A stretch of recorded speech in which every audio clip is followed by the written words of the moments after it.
Hello, ladies and gentlemen. Welcome to another episode of Run It Back. This is, I don't want to say episode 2 because technically I'm going to count all the Run It Backs in order, even if it's live action or anime. I'm just keep counting. So I think this is like 5 or 6, but this is technically the second live action. We are doing Pulp Fiction today. I'm joined as always by my guys to do these Run It Backs with me, Mr. Adam Schubert to the left, and we got Ian Hawley on the bottom. How are you gentlemen doing? I'll start with you, Schubert. How you doing, brother? Doing pretty well, man. I'm doing pretty well. You know, it's good stuff going on the Bros Who Binge. We just have so much stuff that we're watching right now. It was good to, get this snuck in there between all the new stuff that we've been watching. And it was my first time seeing it in a long time. I thought you were about to say first time ever. I was like, Jesus, no. back to back. I was like, no. Okay. But I definitely hadn't seen it in a while. And it was good to revisit. Real. Okay. All right. Ian, I'm going to come back to you, Schubert, because I want to ask you a question about something that happened today, just because I want to be topical. But, Ian, how you doing, bro? Doing good, man. Work's going fine. Life's going fine in general. I can't complain, man. I'm a big fan of this movie, so I'm excited to get to it. Hell yeah. We will cover background. Schubert, just real quick, just because you mentioned Bros Who Binge, did you watch the Dune trailer today? I'm hyped. Dune, brother. It looked pretty good. Man. It looked pretty good, didn't he? Like, that's a topic of this pod that we're going to have is directors, because we started with 2 big directors.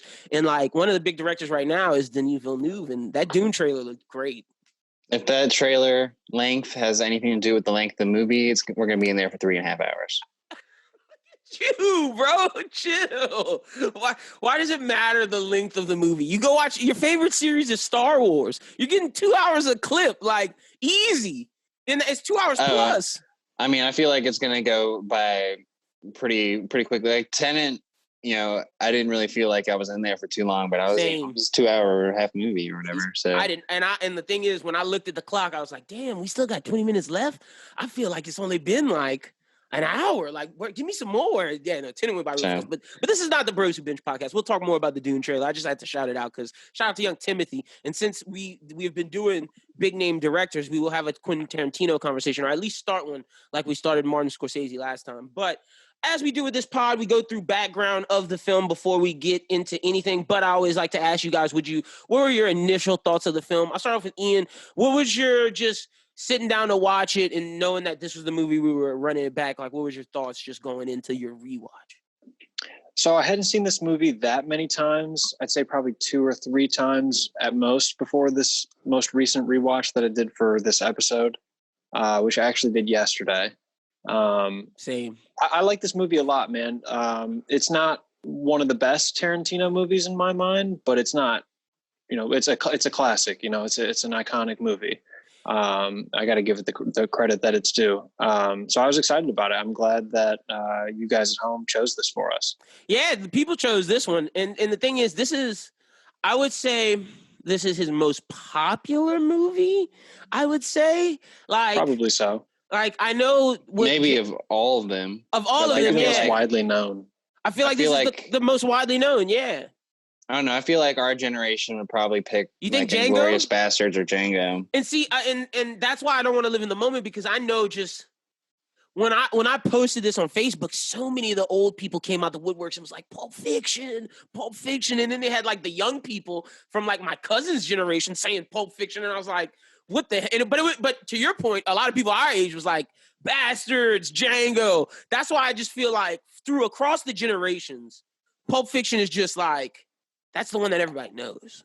And that's what everyone knows Tarantino did, at least. Like, I don't know if Django or Bastards are as Tarantino, like, or as viewed as like how Pulp Fiction is, like how synonymous Pulp Fiction is to the name Tarantino. Like, even though he made both of those films, I guess because it's like recognizable. It's less of like where Bastards and Django are period pieces. Like, they take like a take on time period that is real. Yeah. Where this is kind of like, which I guess it's the 70s, but it doesn't necessarily lean too much or whatever. I feel like it's like 70s. Yeah. But I mean, like, it doesn't rely too much on that, where like Django is all about, slave era. Inglourious Basterds is obviously all about World War II. So it's kind of its own movie in that sense, kind of like where Reservoir Dogs is. Like Reservoir Dogs doesn't really like have too much dependence on like time. where it is. Same thing with Jackie Brown. It's that era of his film telling. It's his beginning. This is the Django and like he said, a period pieces. But and Once Upon a Time in Hollywood is also a period piece. Exactly. But this film is definitely in the 90s or the 80s. They're cell phones. It's not in the 70s. Just want to throw that out there just before we move any further. 80s. 80s, 90s. That's all I'm saying. They had cell phones because Ving Rhames was definitely talking on a cell phone to fucking to Samuel L. Jackson. But we'll get into all of that. Ian brought up something that I think is important to have in this conversation before we talk about this movie. Where do y'all rank this among Tarantino's? And Schubert, I know we've ranked Tarantino's film on Bros Who Binge, but we don't. I'm not trying to get like a rank. The way I was talking to Ian about this off air, it's like I put this in the 1 through 5 of his films. Like it is top 5 of his film. It's not in the bottom 5. It's 100% in the top 5. It could possibly be in the top 3 for me, but I'm not. I'm just gonna say it's in that top 5 range. Yeah, I mean, I feel like everyone would agree that it's like a top movie, but I think everyone kind of has their own opinion on where to put it. Ian, what were you gonna say? See, I think it's middle of the pack for me, in my mind at least. You know, I would put it like the 4 through 6 range, and probably changes, you know, depending on which movie I've seen most recently. But I guess top 3 in my mind are like Inglourious Bastards, Django, and man, maybe one of the 2 Kill Bills. I probably number 1 for me. Look, I'm not mad at those at Django and Bastards. That's my top 2 as well. The 3 and 4, 3, 4, and 5 always change for me between Kill Bill 1, this movie, Pulp Fiction, and Jackie Brown. I love Jackie Brown, man. Jackie Brown's so fucking good. Jackie Brown's great, man. And it was one of the ones that I waited a while to watch because like the trailer kind of threw me for a loop, and I don't think they did a very good job. Whoever cut that trailer together needs to be fired. Chris Tucker in Jackie Brown is so good. Amazing. Robert De Niro and that's something we'll talk about when we talk about recasting this movie. There's many people I could see in this movie. And I was shocked he waited till Jackie Brown to work with De Niro because him and De Niro, it was awesome. Like De Niro's just like a pothead wash up, and it just worked. It worked so well. That movie's casted super well, but we'll see early, like he's been doing this since Reservoir Dogs, and then in Pulp, I think he found his footing with making a great cast sing. But real quick, something I wanted to just touch on, and I know y'all can't speak too much into this, but I felt I needed to say this, like because I really, really like Tarantino. I think one of the things I love about Tarantino movies is his dialogue. His dialogue is so down to earth. It doesn't feel like when you watch a Paul Thomas Anderson movie, when you watch a Martin Scorsese, less so because he does the New York era gangster stuff. But when you watch other movies, you don't hear dialogue that you necessarily would hear every day. And I know Spike does it really well because that's Spike. But for Tarantino, I feel like as a black person, he writes black people the best out of a white director. And I know some people will be like, are you okay with him writing the N-word? I feel like Samuel L. Jackson, he's writing the real life, how people would speak. So it just works so well. And to me, out of all the white directors I know who write black people, I think he does it the best. No one does it better than him. His dialogue's incredible. Tarantino kills it. Am I off of that, Schubert? Is that like an off thing? No, I mean, this is a good example of it. You know, we just talked about Jackie Brown. You know, I think some people can think that a black director did Jackie Brown in some cases. Like, you know, and you know, with what he did with Django, and even with it's just different and stuff like that. Like even Martin Scorsese does not write black voices well. He just doesn't. Like Martin Scorsese, no. And I know it's funny that pitching match just happened. Yes. But you know, we're not playing that. But it's just the truth. It's like Tarantino does it so well. And Nolan, when you look at Nolan does it, but it's Nolan has to have a action set piece behind it. Where Tarantino, when we talk about this movie, it's just 2 people talking, and it feels like a conversation that me or you could have, or me and Ian can have, or just y'all 2 could have. It feels like everyday, natural conversation, and you can relate to this movie through the dialogue. Whereas with other people, it's either I'm trying to sound super smart, I have to have it in the vein of action, or I'm doing a period set piece, so I'm trying to match the dialogue of that time period. Yeah, man, Tarantino, I think, is the best at just kind of having his finger on the pulse of culture. Yep. Maybe not one specific culture or another, but overall American culture in general. Americana. Um, Yep. I feel like he's the best at connecting to, not only the dialogue, like you say, but the overall emotion of, certain, someone who may be from this background or this setting may have this kind of feeling on things. And just like playing to emotion as well through his dialogue.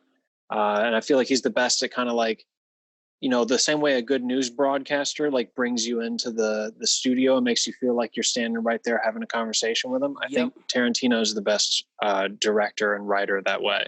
I agree with that 1,000, and he's my favorite, and it's a reason why it's him, then Scorsese, then the rest, because it's just what he does. And we talked about this a little bit off air. It's just like, I don't compare other movies to his. I compare his movies to his movies. That's how good he is. It's like, how do I look comparing The Dark Knight as much? And y'all know how I feel about that movie, but how the hell can I compare The Dark Knight to Inglourious Basterds? You can't. You fucking can't. It's just not something you do. You don't compare those Nolan movies to this.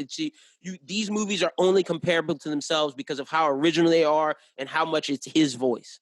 Well, I feel like Hollywood's also had those issues with trying to understand like how to rate Tarantino movies, because obviously they're great, but when it comes to who gets the trophies, Tarantino always and his movies and his actors always kind of seem to get snubbed because no one just understands like how to compare them to, like, perfect example, Pulp Fiction won original screenplay, but it lost everything else to Forrest Gump. How do you compare the two movies? Like, they're both really good movies, but like, they're just so different. And that's a conversation piece I had for us, to like, should this movie have won the Oscar? And I feel like if you look at Forrest Gump, that's a wholesome movie. But what this movie does is, this movie is a reflection of kind of like of just humans, and it's like, I'm just gonna tell what things that could possibly actually happen with us, in a reflection of ourselves, in how Americana is, and how like I view pop culture, because there's all the dialogue references to pop culture, and everything is just how we are as humans, but more so we as Americans in this society that we live in. And I dug it, man. It's not a wholesome tale. It's not a tale of inspiration that a Forrest Gump was, but that does not mean that it should not have won the Oscar. When we come to that, I guess I would say make this point, but I felt like we might as well do it now. Yeah, the overall construction of how the film was put together. Like, personally, my biggest issue with Pulp Fiction is that I feel like just the arrangement of the stories just doesn't feel very. It doesn't make a lot of sense to me. Like, I really just don't understand, and I'm sure people can explain it for me, but I just really don't understand like why the ending should have been. It should have just started the way. I mean, I just don't understand like why we get to the whole Bruce Willis thing in the middle, when like that's obviously like the end, and like it's just hard for me to like see Travolta die and then be like, oh yeah, he's just back, and like this was way before, and like I just look at it as vignettes, Ian. I just look at it as vignettes, but like the misorder of the vignettes, just I feel like is what is the drawback of the film at the end, because like it just doesn't seem as cohesive at the point, but it also is very cool that it touches back on things that happened in the beginning. I just think they try to do too much with, like, it's one thing to have the vignettes, but then it's another thing to just split up the vignettes themselves and then jumble them all around and throw it out. It feels like a collage almost, but I took the pictures for my collage and cut those in half and then collaged that. You know what I'm saying? Like, it's one thing to just try and rearrange things stylistically or do flashbacks or something like that, but it needs to be more segmented. Because like the first 2 times I watched this movie, I didn't really know what the hell was going on the whole time. Like the third time and this last time is really when it sunk in. But that's just because I had kind of memorized what was happening at that point and could then piece it back together. And look, it takes a few watches. That's why Inglourious Basterds, I think, is such a just him at his peak powers, because it's like he mastered the non-linear storytelling. He mastered the vignette style. By the time we get to Bastards and we get the different chapters, it's like, oh, this is a complete line, but it tells it from different angles. Whereas this one, he's trying to tell it from different angles, but he doesn't get it at a quite complete line. Or I guess, even later on with Hateful Eight, where it's like perspectives of a story of all in one. Mm-hmm. Well, and like Kill Bill has a lot of flashbacks in it too, but it doesn't feel as jumbled as this. Look, I can't argue with that, and that goes to the point of he's gotten better as he progressed. But let's get into some background of the movie. I just thought that those were some interesting things we could touch on before. Pulp Fiction is a 1994 American neo-noir black comedy crime film written and directed by Quentin Tarantino. Fun fact, he also did the score of this film. Yes, there was no person who did the score. It was him and hold on, let me pull it up because that's on a different section, but it's okay. He's composed the film instead of using a eclectic assortment of surf music, rock and roll, soul, and pop songs. He just chose from that genre, and he said, to me, it sounds like rock and roll, even Maricone music. It sounds like rock and roll, spaghetti western music. Some of the songs that were suggested to Tarantino by his friends Chuck Kelly and Laura Lovelace, those were the only people who consulted the music. Besides that, it was just him. Also, this movie starring John Travolta, Samuel L. Jackson, Bruce Willis, Tim Roth, Ving Rhames, and Uma Thurman. It tells several stories of criminal Los Angeles. The title refers to pulp magazine and hard-boiled crime novels popular during the mid-20th century, known for their graphic violence and punchy dialogue. Tarantino wrote Pulp Fiction in 1992 and in 1993, incorporating scenes that Avery wrote for True Romance. Its plot occurs out of self-chronological order. The film is also self-referential from its opening moments, beginning with a title card that gives 2 dictionary definitions of pulp.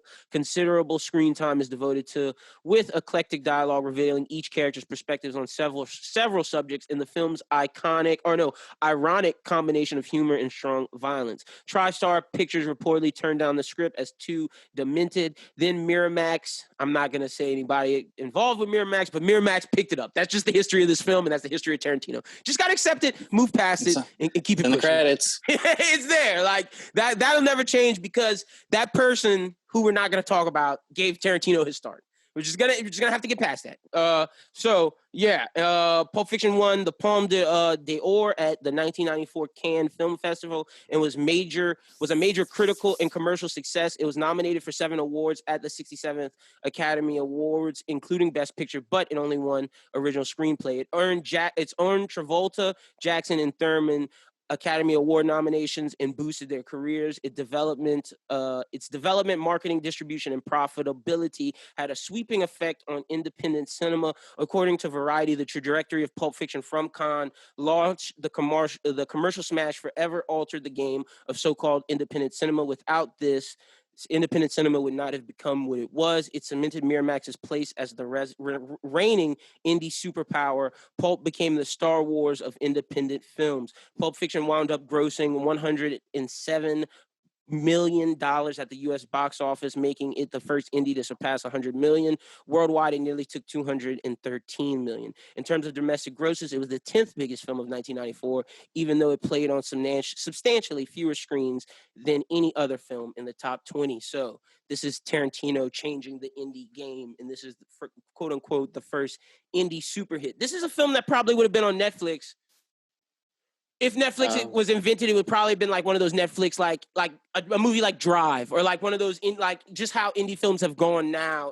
I don't know if it would have been in the box office if it was a new, like an indie director today. It would have been on like Hulu, you're saying, Amazon. I mean, it would be like the Five Bloods or, Yeah, it would be a Netflix original, exactly. So It's just interesting to see how without him doing all this and pushing indie films to being a popular thing, it might not have never happened. So let's get into the best scenes of this movie. We're going in order today, peeps, because like this one you got to stay in order. So I'm gonna start it off with, I didn't write down anything of the opening scene with Tim Roth and his lady Honey Bunny. Didn't write anything down with them. Not until later. But that opening thing before we get to the Pulp Fiction credits, none of that to me is in best scenes. I don't know if y'all have any of that, but I'm just coming out right now. I do not. I don't know. I saw some people that put like some of their quotes in there, but I mean, like, it's just one of those things where I'm like, who are these people? And then they don't even show. And then at that point, I'm confused why they talk about them like robbing the store, and then we don't see them rob the store. So I'm like, what was the whole point? What was the whole point of that? That's how I felt about that scene. It's just one of those where I'm like, there's no point in me writing this down until it actually happens. Ian, do you have anything from there? I just got the one quote that stuck in my mind from that scene was, "The days of me forgetting are over. The days of me remembering have just begun." So maybe that's kind of like foreshadowing to the end of the movie here. But that's all I'll say about that. 100%. All right. Well, the first scene I have is Jules and Vincent driving, discussing hash being legal in Amsterdam, enjoying Europe like the McRoyale. One of the quotes I have is, oh, wait, no, I did have a quote from the thing. Funny enough, I had any one of you motherfucking pricks move, I'm going to execute every motherfucking one of you. That's a quote I have. All right, but from the scene I just said, one of the quotes, you know what they call a quarter pounder in Paris. They don't call it a quarter pounder. Nah, man, they got the metric system. They wouldn't know what the fuck a quarter pounder is. Well, what do they call it? They call it a Royale with cheese. So that was one of the scenes I had. Just amazing. Opening up the movie with this, it's like we don't know who these two guys are. They're in suits talking about a McRoyale, talking about hash in Amsterdam, and just like, who are these two dudes? They're kind of cool. I don't know. I kind of fuck with them. Like they seem kind of knowledgeable. What do they call a Big Mac? A fucking Big Mac. What about a Whopper? Nigga, I ain't go to Burger King. Like, fuck. It's just guys, man. It's just everyday guys. Schubert, anything that you got from these moments leading up to the big scene where they go inside the house? No, I mean, I agree with you. It feels like, two guys talking. I'm more interested in talking about the stuff in the apartment, but just talking about his recent trip to Amsterdam. What kind of, what the Dutch put on their French fries? Mayonnaise. Man, yeah. But see, even before we get into the apartment, something that I think is huge, Jules tells Vincent about Mia Wallace, how TV Pilots works, and how Marcellus Wallace fucked up Antoine Rockamora. For giving his wife a foot massage. Mm-hmm. And then I have an "Are we sure?" This is one of the first "Are we sures" I have. Are we sure is giving another man's a foot massage, giving another man's wife or girlfriend a foot massage? Is it a big deal? Does it mean something? I think yes. I think Vincent was absolutely right. I think Jules is tripping. Yeah, that's the whole point of that conversation. No, there's no way to even be alone with another man's wife is questionable in the first place. But if she's got her shoes off and you're touching her feet, like, you guys, you know what the deal is. You guys know what's going on. Yeah, man, there's no way. This is not an innocent thing. Like, you don't see little kids giving each other foot massages. Like, it's not a run of the mill thing. You know what I'm saying? Antoine, you just can't blow by that. Yeah, you It's cannot. exactly like what he was saying. He was like, do you give foot rubs? Like, oh yeah, I got my foot rub. Would you give a man foot rub? It's like exactly. No, it's like, there's something sensual about a foot rub, and that's all about the implication. I got the quote. It's funny. I took the quote right before that. I said, eating a bitch out and giving a bitch a foot massage ain't the same fucking thing. It's not the same fucking ballpark. Ain't no fucking ballpark neither. This movie is hilarious. It is awesome. But let's get to the big moment. Okay, so we get Jules and Vincent go inside Brett's apartment, and I just wrote the whole scene up until they kill Brett, because there's no point in chopping that up. In this movie, it's kind of hard to chop scenes up because there are just one big continuous long moment. That whole shit was amazing. Ian, what'd you think about that scene, and if you have any moments inside there? That scene is absurd. I thought the fact that he basically just eats the whole cheeseburger and drinks the whole drink was hilarious. Big L for Brett. Brett might be the person who takes the L in this movie. Oh, no, dude. The guy on the couch takes the L. The guy on the couch gets it for absolutely no reason. He just gets He's shot. just like, and Sam Jackson, Jules even tells him, like, oh, no, chill. Put your feet back up on the couch. Like, you're good, man. We're just talking. And then all of a sudden, it's see you never. Wow. What? Yeah. What? Wait, I wrote that down. Oh, Say man. what one more time. Okay. Oh, well, I even before that, I have a hamburgers are a cornerstone of nutritious breakfast. Like Ian was saying, he just punked him out of his hamburger and his Sprite, which is like, fuck, Brett. Then I have, check out the big brain on Brad. Iconic. But then I don't remember asking you a damn thing. Okay, wait. I'm sorry I didn't mean to break your concentration when he was talking to Brad. But then it gets, what does Marcellus Wallace look like? What? Wait, what? What country are you from? What ain't a country I ain't ever heard of? Do they speak English? In what? What English, motherfucker? Do you speak it? Yes, then you know what I'm saying. Yes, describe what Marcellus Wallace looks like. What? Bow! Say what again? Say what again? I dare you. I double dare you, motherfucker. Say what one more goddamn time. He's black. Go on. He's bald. Does he look like a bitch? What? Does he look like a bitch? No. Then why you try to fuck him like a bitch, Brett? It's just amazing. Does he say what again after that? No, it's over. For me, I think like this has to go into like the casting of the Jules character. Like Samuel L. Jackson was pretty much just made to deliver these lines. Like, you know, from the scenes with the foot rub to like that whole scene with Brett, like, you know, he's just the perfect guy to deliver that. And I feel like this is one of his, you know, startup movies for him to be like a major role. And I feel like it makes a lot of sense. This got him Die Hard, and low-key, this role was written for Lawrence Fishburne, which is crazy. Tarantino said himself on a Ringer podcast, this role was written for Lawrence Fishburne, and as great as an actor that I know Lawrence Fishburne is, I don't know if he could have delivered the lines like this. There's a realness of Samuel L. Jackson where it's like, you just know it's real from him. It's like you believe it. Whereas with Lawrence Fishburne, I don't know if I'd have believed it. Or it would have to be different lines. Samuel L. Jackson is much more engaging, I think. Like, you know, Lawrence Fishburne has the ability to be animated and to, you know, put himself in different roles. But I think Sam Jackson's range is just, you know, it's all over the place. Like, he's one of those Benedict Cumberbatch type actors that you can throw him in anything and he's absolutely going to kill it. Yeah. So I don't think Lawrence Fishburne is quite to that level. I mean, he's close, but, you know, Samuel L. Jackson's he's one of those top people. I want to ask y'all, so when he says, does he look like a bitch, then why don't you try to fuck him like a bitch? Is that foreshadowing to what happens to Marcellus later in the movie? Is it, or is that, am I reaching for that? It might feel like it's one of those things where you rewatch, you're like, oh, well, you know, that's funny. Yeah, it's like, I don't know. For obviously for first time watchers, they don't but like maybe Tarantino put that in there or something where like, oh, if you watch it a couple times, you'll catch on to that. But that scene's amazing. Poor Brett took a fat L. So but like Ian said, the dude on the couch took a fat L as well. Okay, so next up I got written down. I have the introduction of Butch and Marcellus telling him to take a dive. The introduction to Butch, Bruce Willis' character. I have one quote from that just because it was freaking amazing. Wait. It's okay. As painful as ability is, ability doesn't last. Your days are about over. It's just like, damn, as painful as this is, your ability don't last, bitch ass Butch. And then I have, you my nigga Butch, it certainly appears so. I thought that was just hilarious. And then that's pride fucking with you. Fuck pride. Pride only hurts. It never helps. Just that whole scene with and then the confrontation between Butch and Vincent, foreshadowing again. It's just like, damn, who's gonna get the best out of this one? So I love that scene. Ian, what'd you think of that scene? And then we'll go to you, Schubert. I thought that scene was great because you kind of got to see what was going on both sides of the bar at the same time. Yeah. And then you see the interaction between them. And I believe that's, the first of two times that he crosses paths with Vince.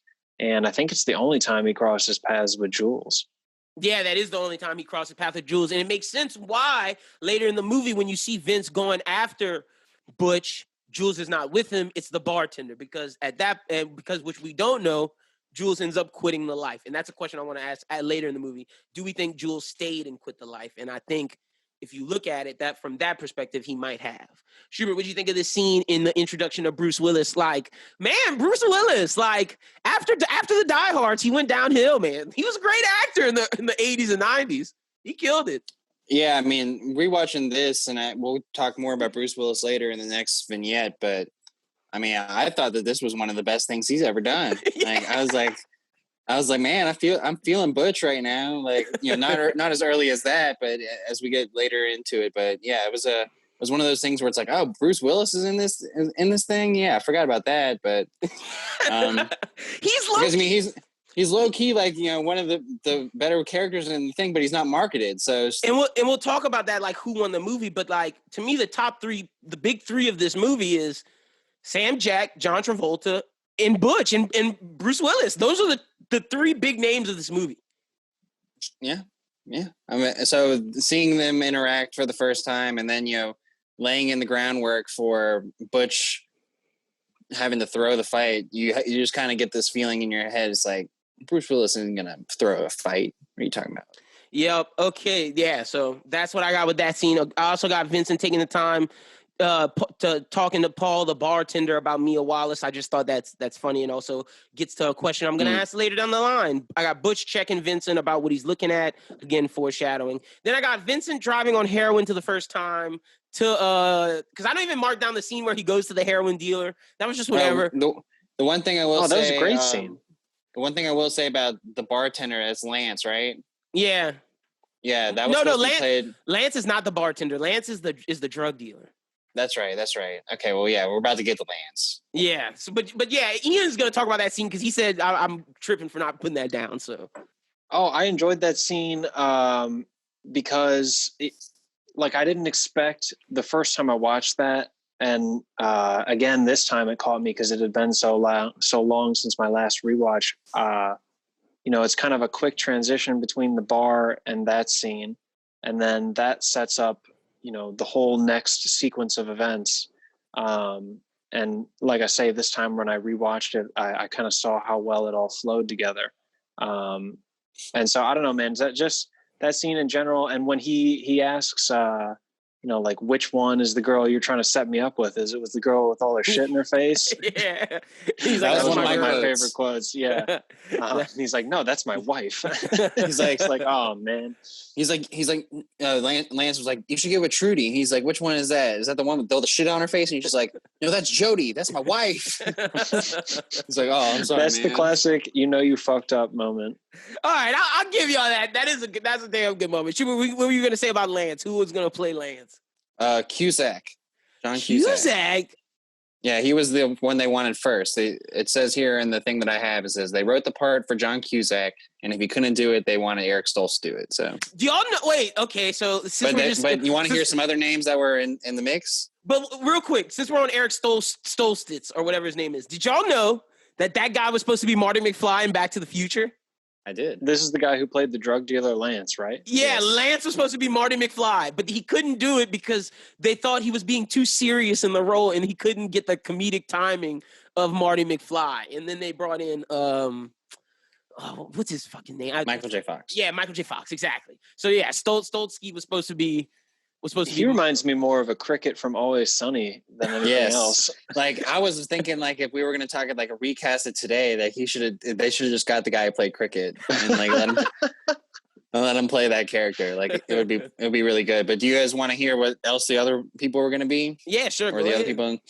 Well, they considered Sam Jackson for it, but some other names that were in the mix: Christian Slater, Michael Keaton, Gary Oldman, Bill Paxton, what a crazy list. Johnny Depp, and my personal favorite, Nick Cage. What a crazy list. It's crazy because he ends up working with Michael Keaton and Jackie Brown. So that shows that connection was real. It's just, that's nuts. Some of those names, like I could see Johnny Depp doing it. I could see Nick Cage doing it, but like Bill Paxton? What? No way.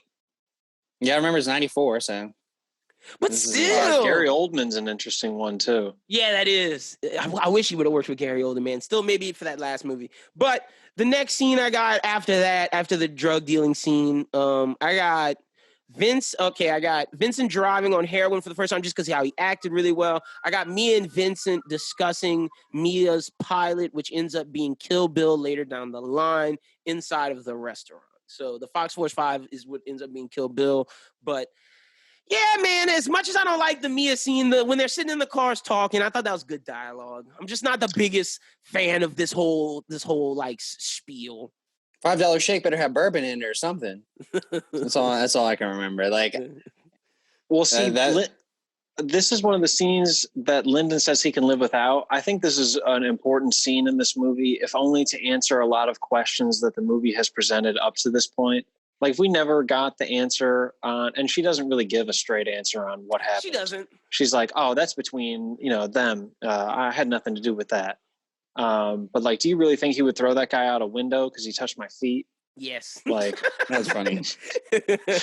So I thought that, that was important, you know, just to answer, kind of tie up that dialogue, or some of it, if you will. Well, and it's also very, very realistic. Like, that's still totally something that if you were with that lady and you're in the thing, you're like, and you're strung out on heroin.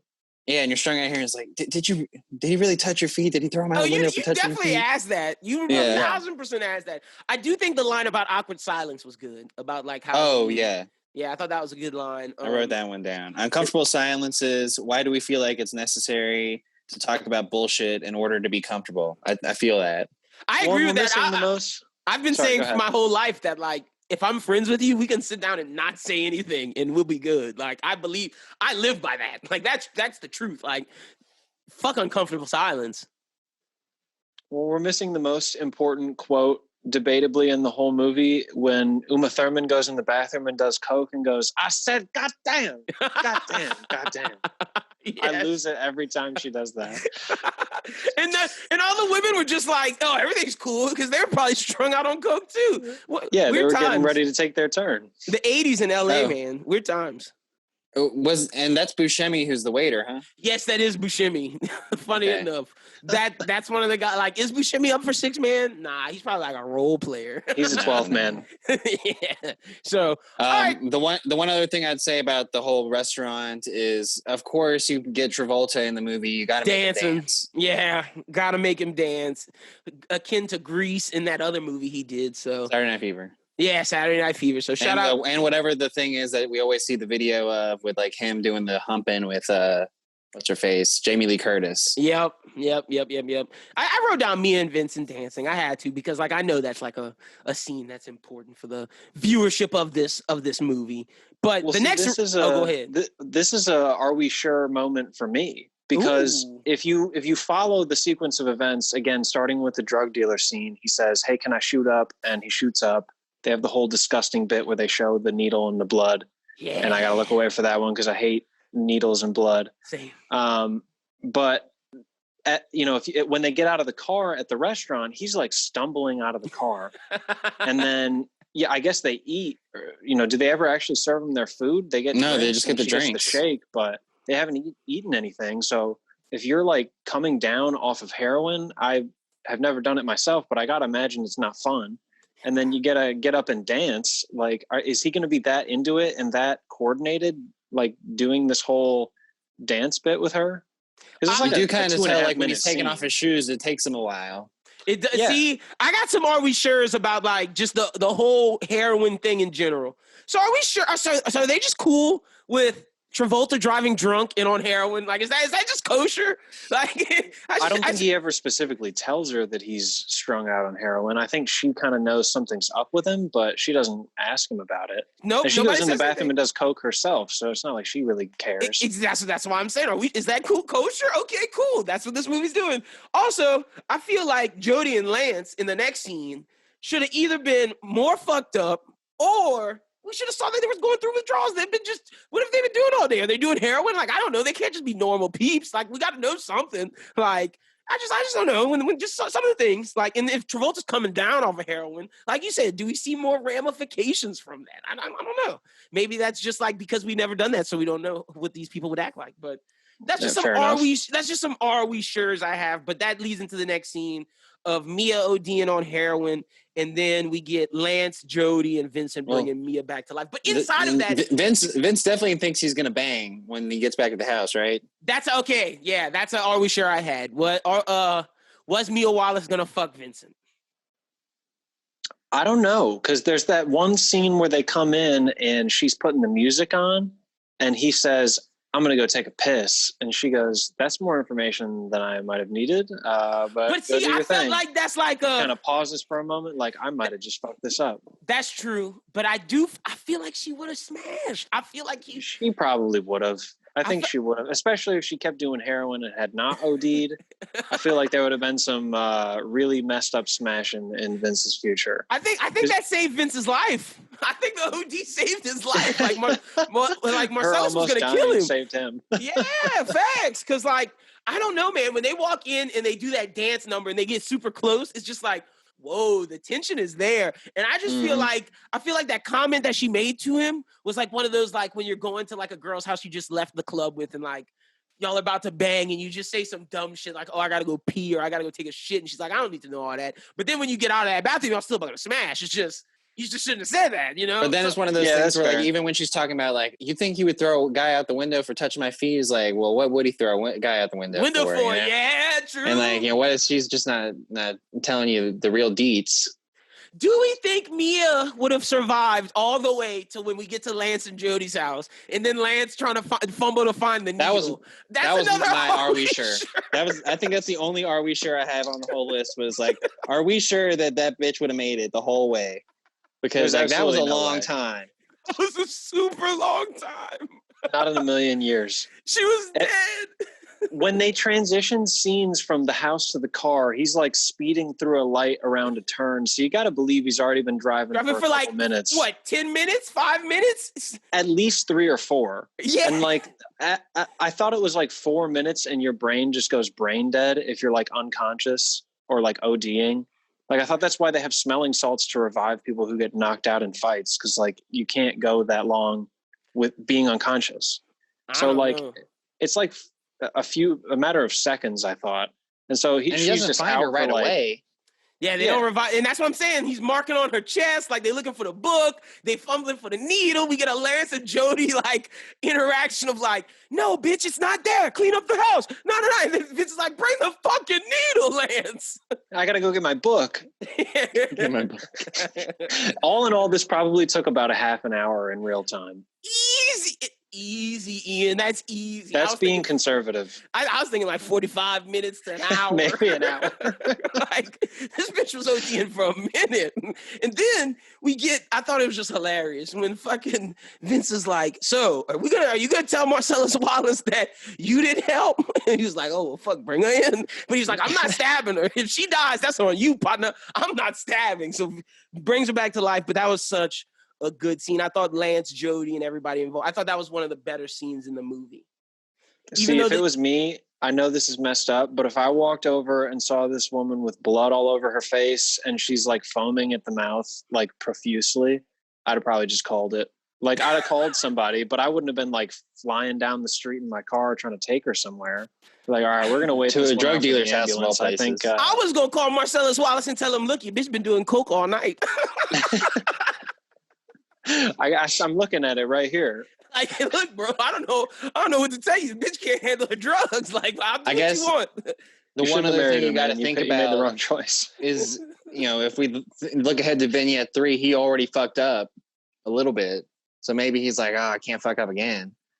Yeah, true. But I mean, that was, you know, what happens later is definitely a smaller fuck up. That's true. Yeah, no, you're right. That's something we got to look at. Interesting stuff. But yeah, great moment. Y'all got any other scenes in between, like the OD scene, like anything that stood out? But if not, we'll keep it pushing. No, just kind of like, you know, you're not going to tell Marcellus, right?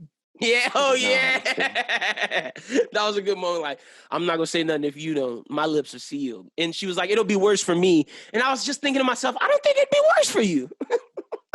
Like, I think Vince is going to die. Like, it's his heroin. Yeah. That's the thing. Like, see, if he would have just called it like I said and said it was her cocaine, then she can't say nothing because she did. It's not your fault.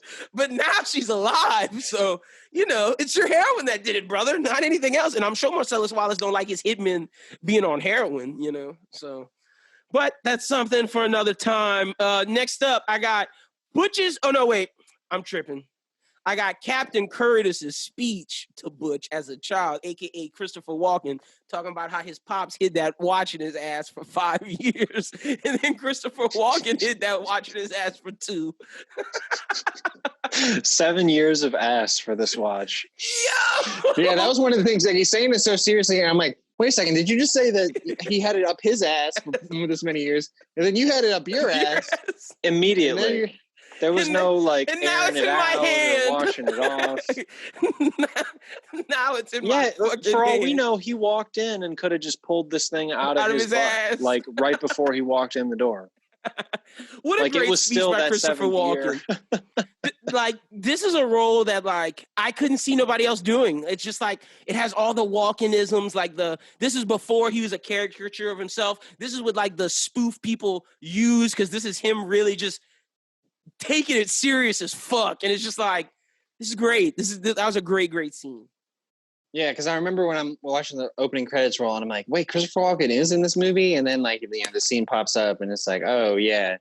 And then, just like that one scene, it just sets the tone for that second vignette. It's just like, because at first I didn't really understand, like, who the kid was. Yeah. And I'm like, oh. And so, like, and it gives you a little bit more context on the importance of the watch.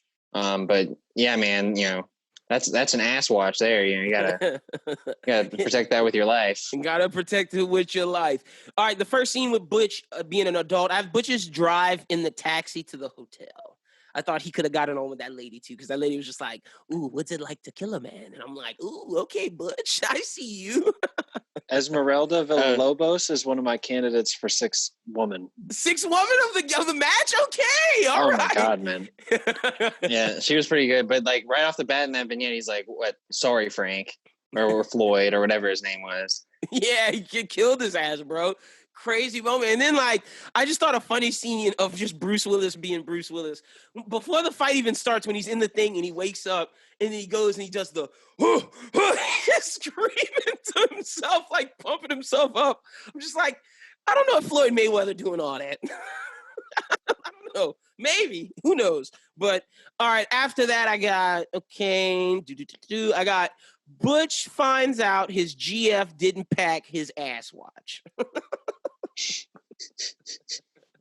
I think there's a lot that goes on in that scene before they get to that moment, right? Yeah, there's like they talk about they're in the shower. They do like you got the whole like night before.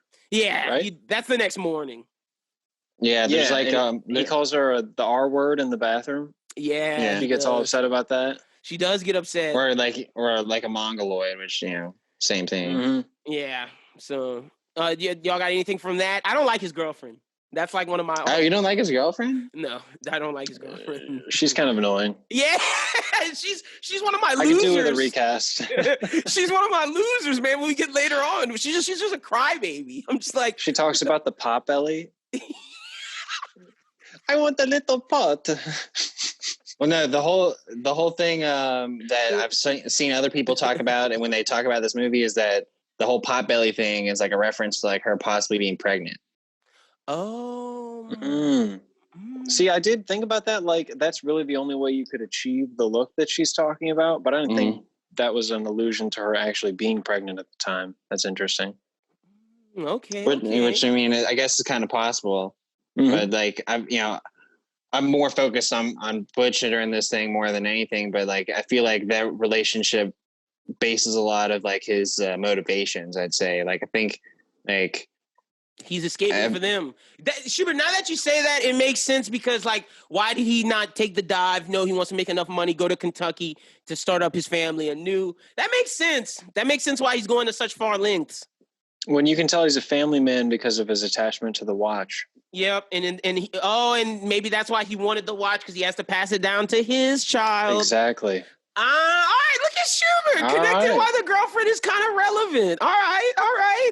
See, second vignette, I was paying attention. All right, I see you out here. All right, bet.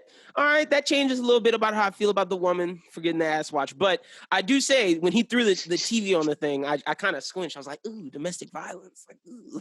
I was like, geez. Well, he didn't hit her. Yeah, he didn't hit her. He stopped himself. He definitely stopped himself. But I was just like, damn, Butch got mad real quick. And I was like, man, like, and then eventually he like, calms down and chills out or whatever. He's like, it's okay. Like, I'm like, bro, that's not okay. What are you talking about? He does all the reasoning that like a girl might bring up to him. Like, I'm not a mind reader. Like, I can't tell your thoughts. Like, you should explain this better. He goes through all that himself, which I thought was hilarious. He definitely did do that. Oh, shit. Okay, so the next thing I got is, so after that, I got Butch kills Vincent. He goes inside the house. But this is an are we sure? Are we sure when Butch opened that door, Vincent wasn't going to hear? Because I didn't think he got in there quietly. I did not either. I thought he made, and he said words. Didn't he just be, he was like, didn't he like sigh or just be like, oh, here it is? Like, he said something to himself when he's making the Pop-Tarts. And he's making but see, Vince left his gun on the outside. That was his biggest mistake. Oh yeah, you got to take that with you wherever you go. I'm surprised you even took it out. Like, I mean, and it's a huge gun. You don't go shit on the job. Like, what are you doing, Vincent? Yeah, you don't shit in the target's house. You take care of that beforehand. Either that or you just hold it. Butch got the one up on him, but I had that always sure as well. Like, did he go into that house quietly enough? But if Vince is shitting, there's nothing he can do about that one because his gun is on the outside. But that's why you got to keep a pistol on you. But Butch got that dub sack. The next one I got, Butch runs into Marcellus Wallace and they fight leading into the pawn shop.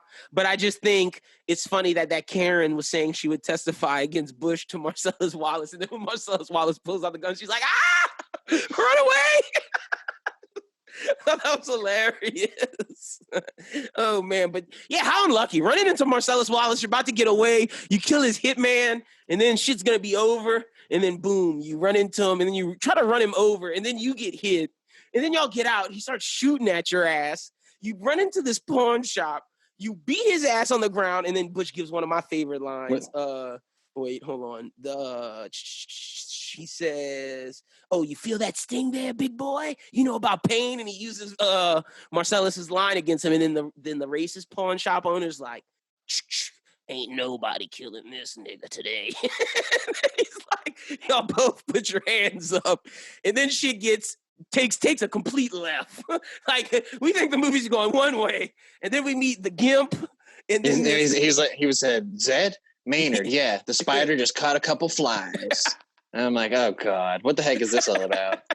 I was so confused because I thought it was like going to be some racist shit. So I was like, no, it was. Yeah, the first time I saw this, I had no idea where this was about to go, and I never would have guessed if you had given me a million guesses. I don't think I would have guessed either. I was gonna guess like they were gonna kill the black guy or some shit. I was gonna guess like she was some racist shit, but no.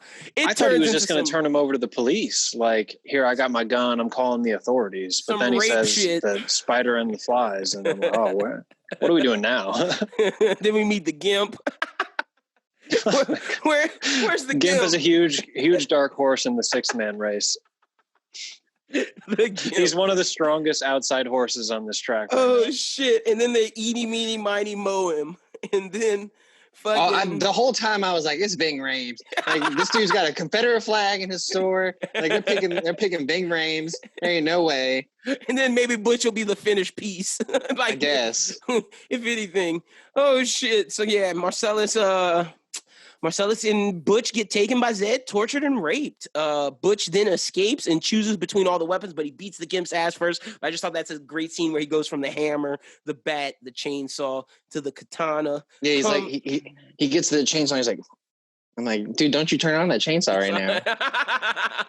And he gets it. Then he goes slice up the porn star guy. And then he gets to the other guy. And then Marcellus gets freed. And then I get some of my favorite lines of this fucking movie. Hold on. Got him right here. So when Marcellus gets freed, Butch hits him up with, are you okay? Nah, man, I'm pretty far from fucking okay. And then Marcellus goes, let me tell you what now. I'm going to call a couple hard pipe-hitting niggas to go to work on the homes here with a pair of pliers and a blowtorch. You hear me talking hillbilly boy? I ain't through with you in a damn sight. I'm going to get medieval on your ass. Just like, oh, this guy's getting it in for. He shot him in the dick, too, so he's still alive. Oh, yeah, that's the maximum form of torture right there. Is just a shotgun to the balls. And then you're going to get probably your nails pulled out. You're going to get all your fingers broken. Like, it's going to be slow. It's going to be a long, painful one for that guy, for Zed. Okay, so my question, I want to move back here a little bit. At what point did you know that Marcellus was getting raped? Because at the whole time, like, even after they brought the Gimp out, I didn't know the first time I watched it until they actually show him in the room getting raped. Like, I just thought they were beating him. And then when that happened, I was like, oh my God, like, we're going there with this movie? See, the gag kind of gave me a heads up because, I mean, that's a sex toy gag. Like that. Yeah, that's true. It's interesting, Ian, because when I first saw this movie, I was like 15. So, like... Yeah, this was the first Tarantino movie I saw. I don't know how I felt. Like, I might have thought he was getting beat, but like Schubert said, I was kind of thrown off by the ball because, like, I knew that was, like, some sex shit. So I didn't know. I can't answer that. Well, like I say, even after they brought the Gimp out, I still had no clue. I was like, oh, they have a Gimp, but like maybe they're just still going to go beat him up in the Gimp room. when I first saw that, I did not know what a GIMP was. I did not know what that shit was. I was just like, what the fuck is going on? Like I didn't know what the fuck that was. So yeah, I had to Google that one real quick. I probably didn't think he was getting raped. I don't know. That's interesting. No, I definitely didn't think he was gonna get raped at first watch, but like, you know, the rewatch when I was older, like I guess the first time I watched it was probably like around what you guys are saying, like high school or early college thing, like 18. And so like at that point, but you know, rewatching it now, I'm like right off the bat, I'm like, oh, don't even have to recall what happens. This dude's definitely getting raped. Like sex toy gag and a GIMP. Like, it's over with. Oh shit! And then Butch hits him with, "Are we good?" And Marcellus like, "Yeah, we good. 2 conditions: don't tell nobody this shit, and get out of town." So Butch gets to get out of here, and then I love that that line where after he takes the motorcycle, but I haven't always sure before he takes the motorcycle to his girl's house. Are we sure you wasn't gonna steal everything out of that pawn shop before you dipped out? Like, are we sure? My are we sure was, are we sure Ving Rhames ain't just gonna kill Butch and just be done with it? But no, wait, no. I disagree with that because I think that's like street code. Like, yeah, at that point you're even. You don't want to mess that up again. Yeah, it's like he saved you, and it's like you don't want no bad karma. I'm gonna let him go. Now, if he come back, that's on his ass. But I'm gonna give him this one because Butch could have left. Butch could have 1,000% left because, like you said, if I'm Butch, do you leave? This dude wants to kill me. I have no idea if I save him. But I'm only doing that because I know that's what's right. So if you're Ving Rhames, it's like, he did not have to come save me. That's why true. I think it's like, you got to let him live. You got to let Butch live. Plus, y'all have a history together. Like, it's like, y'all know each other, and Butch came save you, did the right thing. But then, so when Butch, he should have stole that shit. He just stole all that shit. I was stealing all of that, bro. Ving Rhames wasn't concerned with that. Ving Rhames was concerned about getting his pipe-hitting Negroes down there to bust that dude's ass. That's what Ving Rhames was concerned about. I would have took all the money, all the jewelry, and he took the bike. He might as well have taken everything else. Shit. And well, I mean, at that point, like, you're just concerned about getting the hell out of there. That's true. That is true. Because, like, Zed is a cop, so you don't know who else is coming over here. You know, you're just going to take that opportunity while it's there before the window shuts. Zed was a security guard. He's a cop? He's wearing some kind of like security uniform. I thought he was a cop. I thought he was a cop. He had some kind of badge on. He might be a cop. Then that's crazy. Marcellus Watt's gonna kill his ass. It's crazy. But to be fair, he's not driving a police officer's motorcycle. Nope. So maybe he's not an actual cop. That's why I was a little confused. I didn't know. But all right, what else do I have on here? Okay, so I got the line where Butch goes, "This is Zed's, baby. Zed's dead." Obviously, I'm sure that's where the fucking EDM band got it from. So gotta be. That's what I thought. When I watched it this time, I was like, "Oh, so that's where Zed's Dead got their name." That's why I had to throw that in there in the lines. But that was also a dope line delivery for Bruce Willis. It's like Bruce Willis is like, "Zed's dead, baby. Zed's dead." Yep. And so, I'm like, yeah, sure Bruce Willis openly admits that. Bruce Willis. Oh, real? See, I didn't even know that. Like, I think so. I could be wrong. Don't quote me, but I'm pretty sure they openly say, like, yeah, that's where we got our name because that was a dope scene. Hell yeah! I wouldn't be surprised if they did that at their shows or whatever. Just play like him saying that line or whatever. Yeah, I would definitely come out to that. The dubstep remix, or have it as their drop, like when they like every time they say their name. I could see that. All right, next thing I got is Brett's roommate comes out the back, tries to shoot Jules and Vincent, but misses.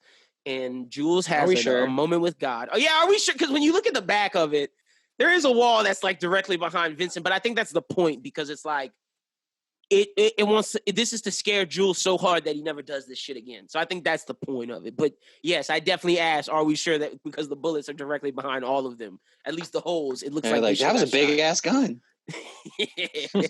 But you believe because it's like Brett's homie that they're these nerds. They can't shoot guns, so it's believable that. And by the way, they had gold, right? Or like that's what we expected they had. That's a question that I wanted to ask you guys. We might as well do it now. There are multiple things. Quentin Tarantino said he would never let people know what was in the case. There's speculation that it's the diamonds from Reservoir Dogs. There's speculations that it was that it's like some demon shit that it's Marcellus Wallace's soul. There's like so many like different conspiracy theories on what it is. I like to believe it's the diamonds from Reservoir Dogs. I don't like to get into that soul nonsense. It's some contract Marcellus Wallace signed with the devil. I'm not getting all that shit. I just think it's the diamonds from Reservoir Dogs. That's what I like to believe. So I don't know. I'll throw it in, and I'll say it's all the treasure from Quentin Tarantino's movies that haven't been made yet. Okay. Like, you know, shit from Django, shit from Inglourious Basterds, shit from Reservoir Dogs. All in there. I could buy it. Ian, what do you think the case contained? I don't know, man.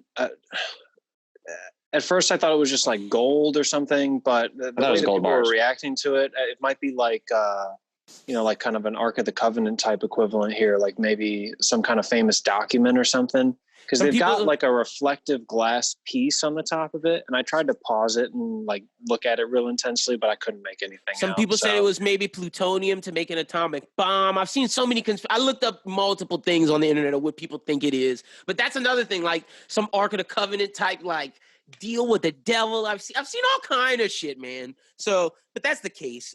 Schubert, I was with you for the first couple of times I saw this movie until I started to like really dive into it. Just thought it was gold bars, and I was cool with just thinking it was gold bars. Like, you know, so it's what it. Well, I mean, like, what are these nerds going to be having that Marcellus wants or gave them? But that's why the people who say plutonium, I kind of could maybe buy, because they're like nerdy people who maybe work at a lab, like some shit like that. I could buy that. Could have been drugs. Could have been drugs. True. So who knows? But that's that. The next thing I got is after Brett's roommate tries to shoot Jules and Vincent. Vincent shoots Marvin in the back of their car. Fun fact about Marvin, that is Phil Lamar. That is voice actor Phil Lamar. He voices Green Lantern, Static Shock. He's like he voices Samurai Jack. So he was in Pulp Fiction. That's just like a fun. Oh, you didn't have to tell me, man. When I saw Phil Lamar's name come up on the credits, I was like, Phil Lamar. Yeah, I know that guy. Phil Lamar's Marvin, the dude who John Travolta just caps in his back seat. Then we get the introduction to the Wolf, Harvey Keitel, one of the best, one of my nominations for Six Man, the Wolf. I love this introduction. I loved everything about it. And then we get the introduction to Quentin Tarantino popping up in this movie. What'd y'all think of the scene with the Wolf and Tarantino and all that? I thought the Wolf was great. Sorry, go ahead. Oh yeah, for Jimmy or whatever. I thought the whole stuff with Jimmy was pretty funny. Where he's like, "Oh man, I don't want to get divorced." I think that was one of my quotes or whatever. And Jimmy was dating a black lady that we come to find out. I was just like, "Oh, okay, lit. Go, Jimmy, do your thing, brother." That lady was gonna come in and kick your ass. Yeah, it was like, yeah. I guess I didn't have it in here, but if Bonnie comes home and finds a dead body, I'm gonna get divorced. Not marriage counseling, divorced. And I don't want a divorce. That leads to the conversation with Marcellus Wallace to get the Wolf to come. And that's my last line I wrote down, was Jules' line to Marcellus Wallace. Shit, Negro, that's all you had to say. Yeah, that's where I stopped writing down lines too. I was at done. This point, I had half a page of just quotes, and I was like, my hand is hurting. I gotta give it a rest. That was the last one I wrote. But that whole scene, everything with the Wolf and John Travolta getting pissed off at him, like, say please, and he goes through his whole spiel. And he's like, all right, please get the fuck to work, and then he cleans them off and everything. But are we sure? Was that those two little splashes of water and a little bit of soap? Was that going to get all that blood and guts off their hair and body? I don't know. Hell no. You look at the way that is smeared in Sam Jackson's hair in the scene prior, like it's half of his head is just coated in blood. There's no way Squirt's going to get that off. He has Jerry curl product, so I know for a fact his hair's like either sticky or it's super hard. And when you mix the blood into that, that's something I just know from black people hair. That shit that's not working like that. No fucking way. And then John Travolta has his hair like straight. So I know it's all knotted up and clogged up in there. Mm-hmm. So yeah, it's not looking like it did in that scene if you just squirt him with that water. I'll tell you that much. That's a fact. That is a fact. I'm trying to look for that quote where he's just like, they're having some kind of discussion in the car, and he's like, well, I don't think that person had to be picking skull fragments in the back of the car because of your ass or whatever. Yeah. That was a good moment. Yeah, that's what I have written down. Vincent and Jules clean the blood and brain out of the car. That's where that part comes out of. I got Tarantino and Jules clean off. Tarantino cleans off Jules and Vincent. Then I got Jules and Vincent eat the dinner and discuss kosher meats.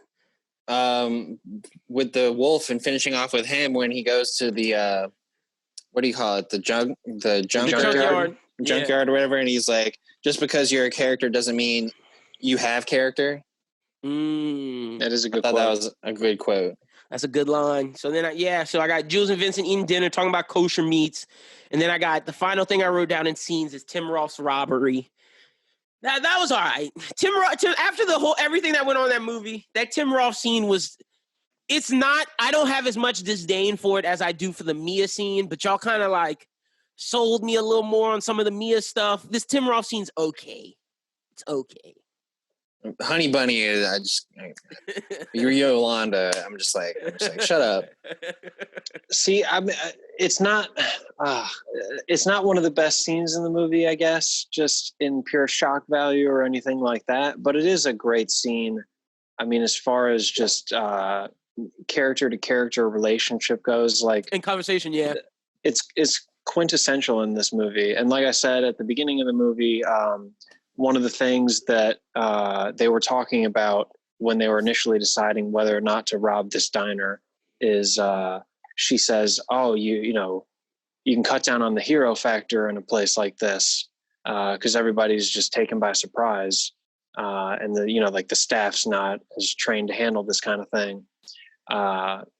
Surprise, surprise, they had the perfect hero sitting in the crowd as the man who feels like he just found himself and God, and not only that, but he's in the business, as they say, so he's trained to handle situations like this." Yep, and that's my final question for you. Oh, go ahead, Schubert. Well, I liked how when he goes over again, like how he's he's like, oh yeah, so I memorized this quote, Ezekiel 25:17, and then he was like, at first I only thought of it as just like a really cool thing to say when I cat people or whatever. And now, thinking of it in a different perspective, I was like, well, this is where it comes full circle, I guess. Growth for him. But, and that's my final question for y'all, at least in terms of this right here.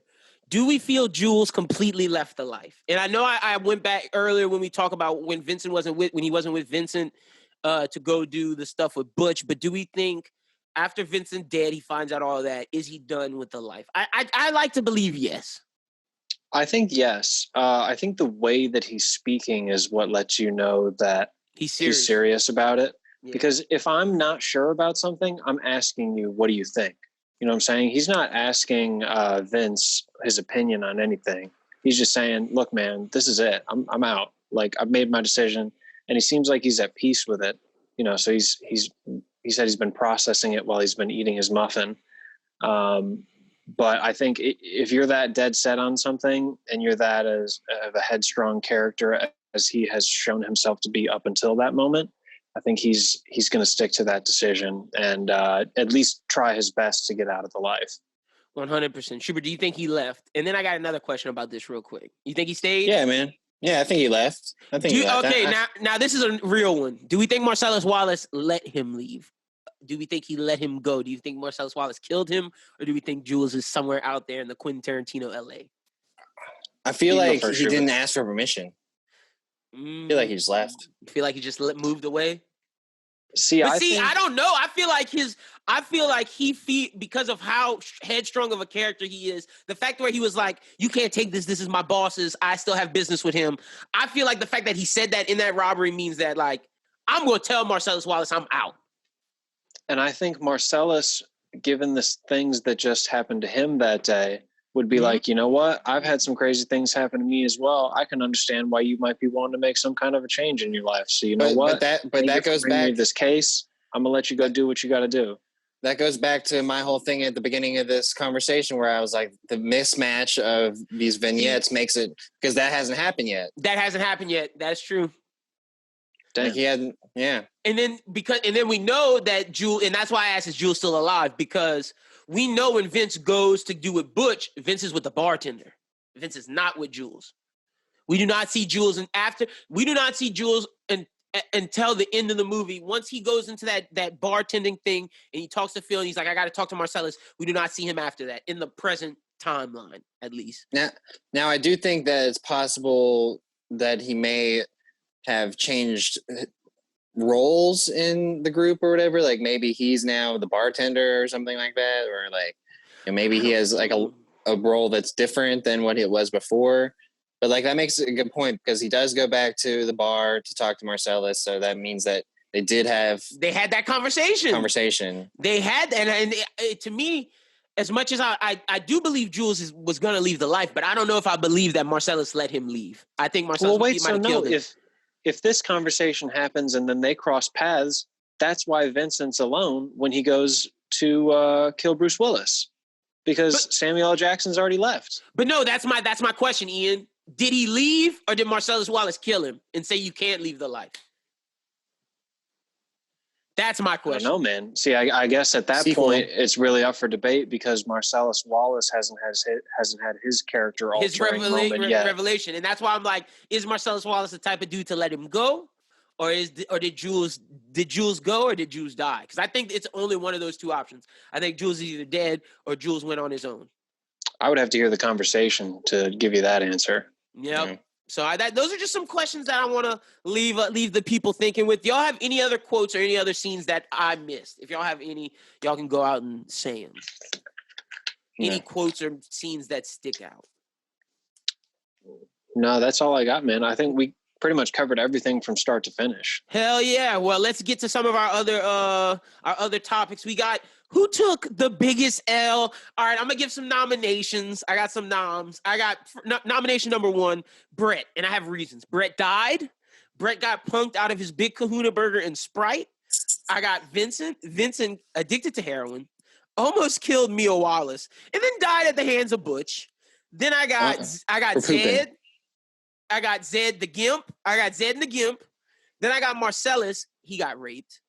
I got Butch. Butch's GF. She sucks. Crying because Butch saying, "Let's go, shut up and hop on." Bitch, you suck. Like, just get hop on the yeah, she's like thing. Trying to have a conversation. He's like, "Come on, gotta go." Yeah, like she just sucks. So she's obviously not the one that loses. I think out of my choices, the ones that I might need y'all to convince me, because I got Brett, Vince, and I'm not gonna do Marcellus because that was not a thing. Yeah, I threw Marvin in there. Ooh, Marvin. Okay, well, let me hear y'all's noms. Who y'all got? Well, I have Vince and I have Marvin, and the reason I have Vince is the same reason you do, but like for Marvin is like his ass was sitting there cowering the whole time. They let him live, only to just accidentally shoot his ass in the backseat. That's a good choice. I ain't mad at it. Ian, who are some of your noms? This is for winners and losers, yes? Yeah, this is who took the biggest L. This is the L. So I think biggest L, man. I'd say Zed, honestly. Zed. But he's a rapist. Yeah. But I guess that makes him a I'm loser. not saying he deserves or doesn't deserve the L, true. But he lives, theoretically, he's going to live for a long time, what would feel like a long time with, getting shot in the balls. Like, yeah, and then he gets tortured after. Maybe Marcellus is second biggest loser because he gets raped. But it's between the two of them. And then, out of those are being like the major characters, I guess. And then Marvin or maybe the guy on the couch would be the overall biggest loser. Because guy on the couch might have just been like the unlucky roommate who got caught up in some roommate drama. We didn't even really know if that guy was involved. That's true. It's hard not to give it to those dudes, but I got Vince. Vince is addicted to heroin. He almost killed Mia Wallace, and then he died shitting on the toilet to Butch. Vince took a L, man. Vince took a fat L. Although it's hard for me not to give it to Brett, because Brett got shot. He got punked out of his Big Kahuna Burger and Sprite. Ian, when you said that was a big moment to me. I was like, damn, Brett, you just got your Sprite and burger taken, and then you're going to die. I'm torn. I'm torn between Vince and Brett. I'm torn. That's fair. And I'm reevaluating my Zed theory here, because Vince did take a huge L. So you might have me sold on that one. Like, he's addicted to heroin. I mean, at least he got his shit off. He almost killed Mia Wallace, and then he thinks he survived that. Like, because they even have that moment where he's walking to Butch's thing, and he's like, "Are you all right?" And Mia's like, "Bitch, we're not talking about this." It's just like, so he thinks he gets away with it, and then boom, gets shot on the toilet. Schubert, who you going with? I think I'm going to go with Brett. You going with Brett? Well, I mean, from out of my nominations, Marvin. All right. I think Brett. Do we think that Vince? Do we think he was deserving of the L he took? Yeah. I mean, you're in the life, so you know what you sign up for. Yeah, true. Yeah, but you're really bad at being in the life because you left your gun on the counter and you went through Yeah, there and took a that's true. shit. If Jules was with you, that wouldn't have happened. Also And true. even when like he was with Jules, he didn't do anything. Yeah, it was mainly He was Jules. there. That's true. I might give the biggest L to Brett. I think I'm going with Brett because Brett got punked. Brett got shot in the face. But Vince definitely took an L. So Schubert has Marvin. Ian, who you got?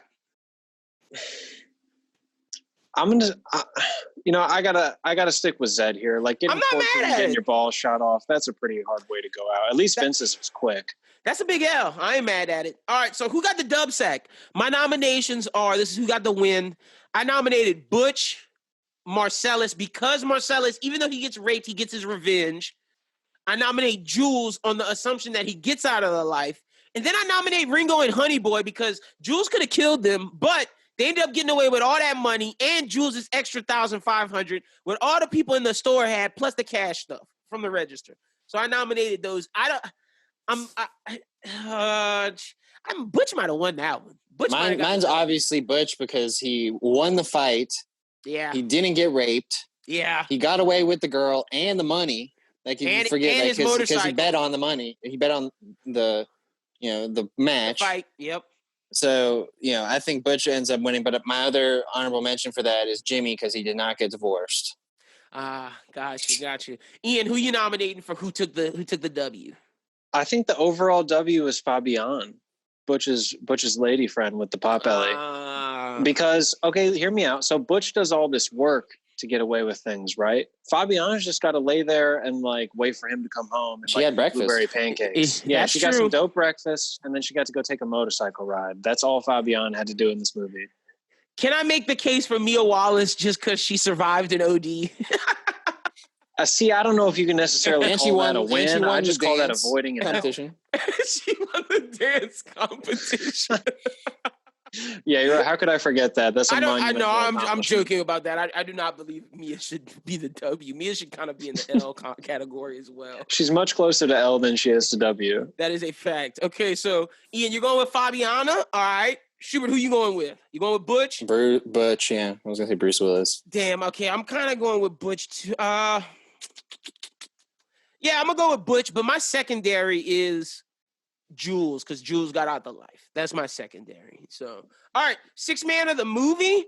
I nominated Marcellus Wallace in The Wolf. Those are my two nominations, and I don't know who wins that. Who do y'all have as sixth man of the movie? The Wolf. The Wolf? That was the only one. See, the comedian in me wants to just say the Gimp. You had a good one earlier with the taxi driver. Esmeralda Villalobos. Yeah, she's up there. She's a great side character. I don't know, man. I'd probably say Lance the drug dealer because he's the catalyst of the whole Travolta saga with that whole thing, and then he ends up coming through in the clutch with the drugs to cancel the other drugs that she was ODing on. I like Lance. I like Lance a lot. Damn, I'm torn between Marcellus and the Wolf. Fuck. I did like the Wolf, but Marcellus was a six man. Like he was shooting jumpers. Marcellus got raped, bro, and he came out of the rape like a G. I'm going with Marcellus, man. I gotta give him something. I'm going with Marcellus, but Schubert, I'm not mad at the Wolf, and Ian, I'm not mad at Lance. I like both of y'all's choices. Well, so then my question to you is, if Marcellus is the sixth man, who's the top five? Oh, that's a good question. Because I consider Marcellus maybe the fourth or fifth man. Yeah, Marcellus may be the fourth or fifth option. That's true. I guess we got to define that first before we define who our sixth man is. All right, well, obviously I got Jules, Vincent, and Butch as the big three. Sure. I got Tim Roth as a solid point guard because he has a whole section to himself. He got to be a PG in this. And you're right. Marcellus is a starter. I'm going with the Wolf.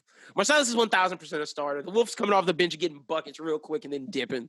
That's a fact because Marcellus is in the movie. Emphasis on real quick. Marcellus is in the movie from the start to the finish. That is. Yeah, I think he's the last man into the top five.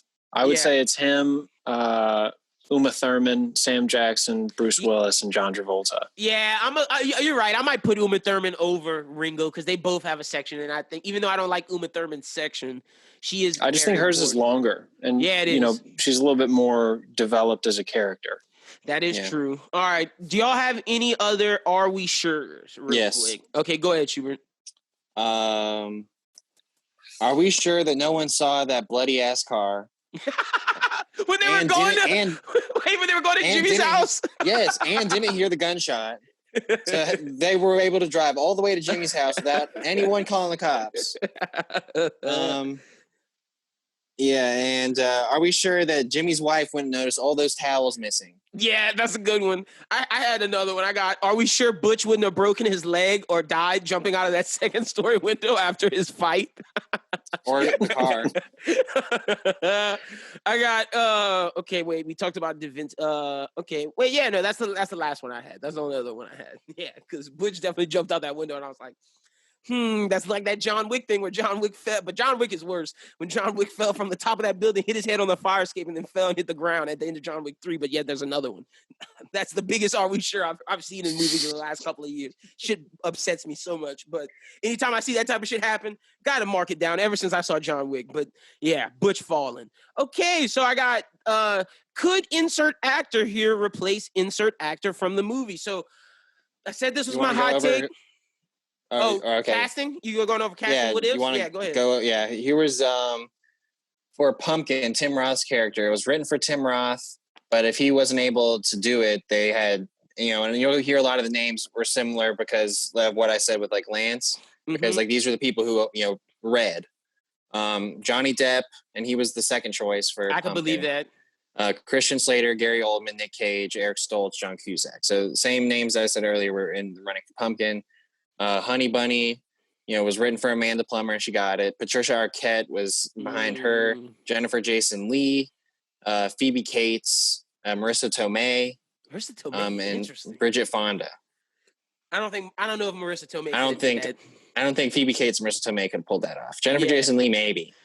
Yeah, maybe. And we see her get into Tarantino later. Yep. For Jodie. That was Patricia Arquette. Yeah, I was about to say that's probably Plummer. She wasn't in that, but Sophia Coppola, Jennifer Jason Leigh, Bridget Fonda, Jennifer Beals, Pam Grier, Kathy Griffin. Pam Grier? What? Jackie Brown? What? I don't know if I buy that one. Okay. And for Vincent, Michael Madsen was who the part was written for. Yeah. So it was supposed to be Michael Madsen. Well, Michael Madsen, that's a question when I asked, could this movie have had a sequel? I mean, we might as well do that right now.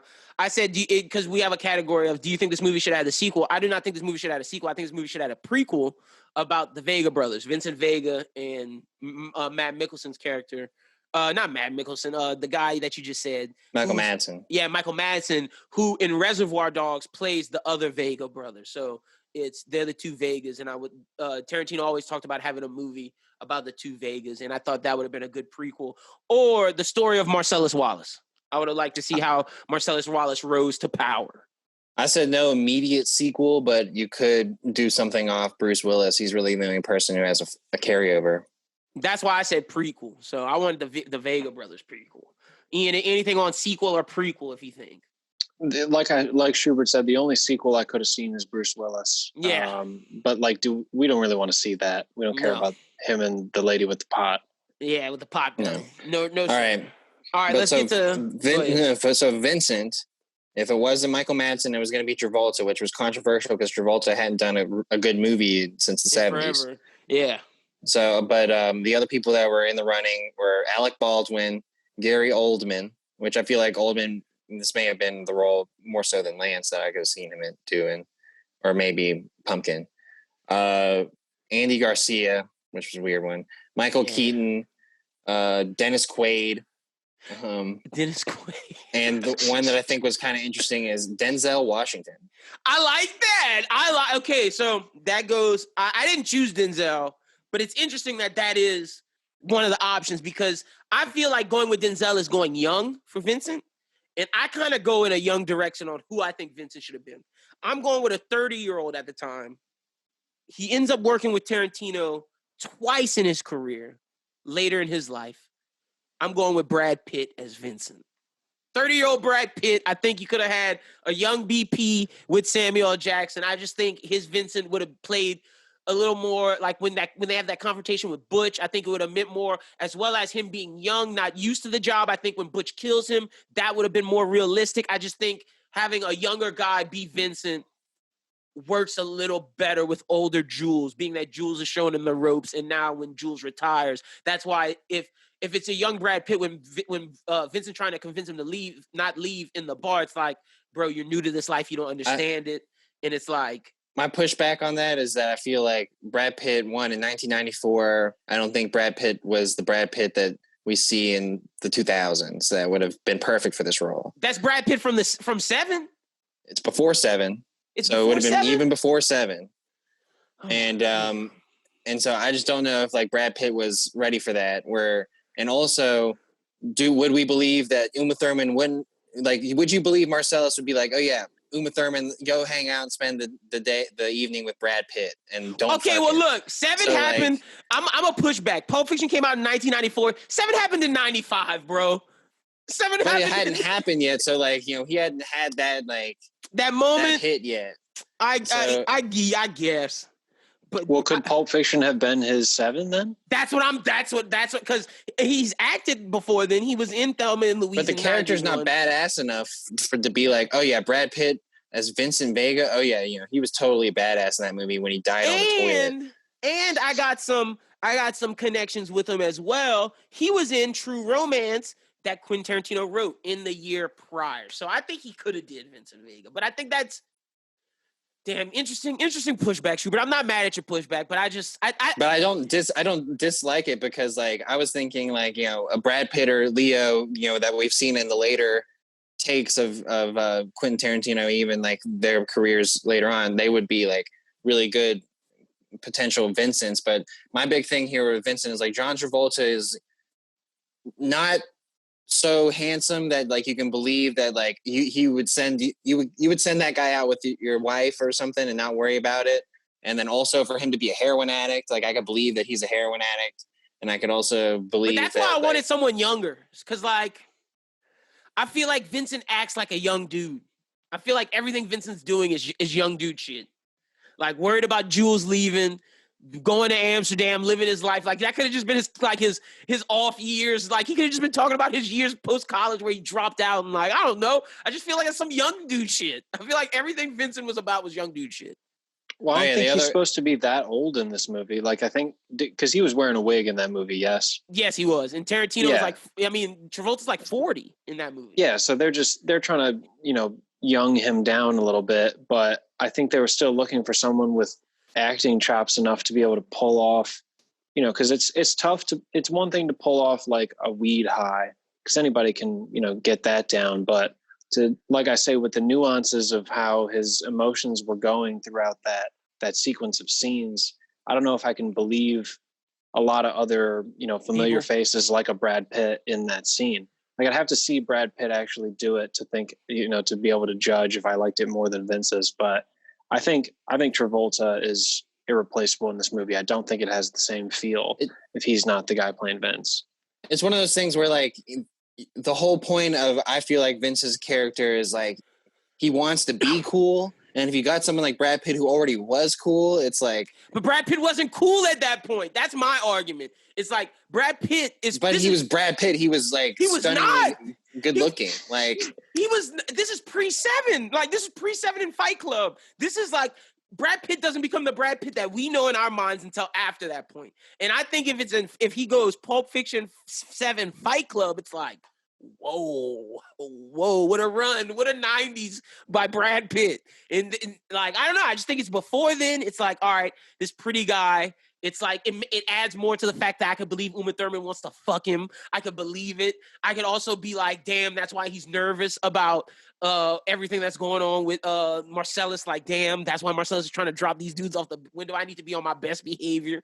Like, there's just so much more I could believe if it was a younger dude. I even like Alec Baldwin as Vincent. But like I that one I'm less inclined to believe. But I do like that choice. The one that I don't like, even though as much as I want to see Denzel with Tarantino at some point, I don't like if it's two black guys. I think the dynamic works because it's a black guy and a white guy. I think it works. It was originally wrote to be two white guys, Tim Roth and Gary Oldman.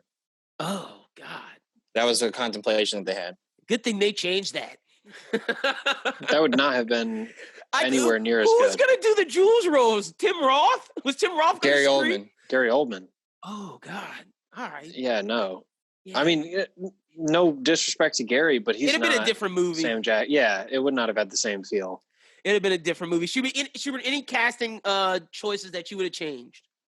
Well, I think we talked about this off air, but like Uma Thurman, you could have really played anyone at that point. Like, Way I think to just trample over Ian's thing, bro. Like, just he has a legit one for that one. Well, I mean, yeah, I'll give him the name of it, and I'll go after that. But the other thing I had on here of stuff that I saw was that for Marcellus, they thought about casting Max Julian, the star of the Mac. It's a he's a blaxploitation star. But that goes back to Tarantino's influences, and I think that's why he writes black characters so well, because he was a fan of blaxploitation. But he cares more, like he realizes that was like a caricature, and he tries not to do a caricature type role. But another goofy read for Jodie was Ellen DeGeneres. Interesting. I'm glad he went with Ving Rhames over Max Julian, the dude. So that was a good choice. Ian, go ahead. Who you got recasting, since you were trying to he could have just mentioned that instead of trying to walk over your recast. I think one of the only recasts in this movie that I would actually like to see is Uma Thurman's character, because I think not because Uma Thurman did a bad job or she wasn't believable or anything like that, but I think it's just a very average feel of a role. Like, they're not asking the person playing that role to do much. Yeah. You know, basically just be this guy's wife and go out and order a $5 milkshake and then, you know, do a little dance and then OD and just be passed out for half of your on-camera presence. It worked out though for her, because she gets Kill Bill, because like that was like the thing, you know. So good for her. Yeah, so I'm glad that they did end up going with her, because then obviously you don't get Kill Bill if you don't have this. But like I say, one of the only roles that I could see being recast and having the movie be unaffected by it is Uma Thurman's role. Who you would have? Did you have anybody? Yeah, did you have anybody? Nobody in particular came to mind. Maybe like I don't know. See, like, I don't know how old these people were, but like a Courtney Cox at the time might have been good for that. She might have been. I don't know how old have been. I don't know how old she would have been at that time. Yeah, Marissa Tomei in that role might not have been bad. No, the person from the 90s that I think of whenever I think 90s and female is Winona Ryder. So like maybe Winona Ryder could have done it. I don't know. Jodie Foster was big at the time, but I don't. Maybe she could have done it. It takes a special type of swag to do Mia Wallace.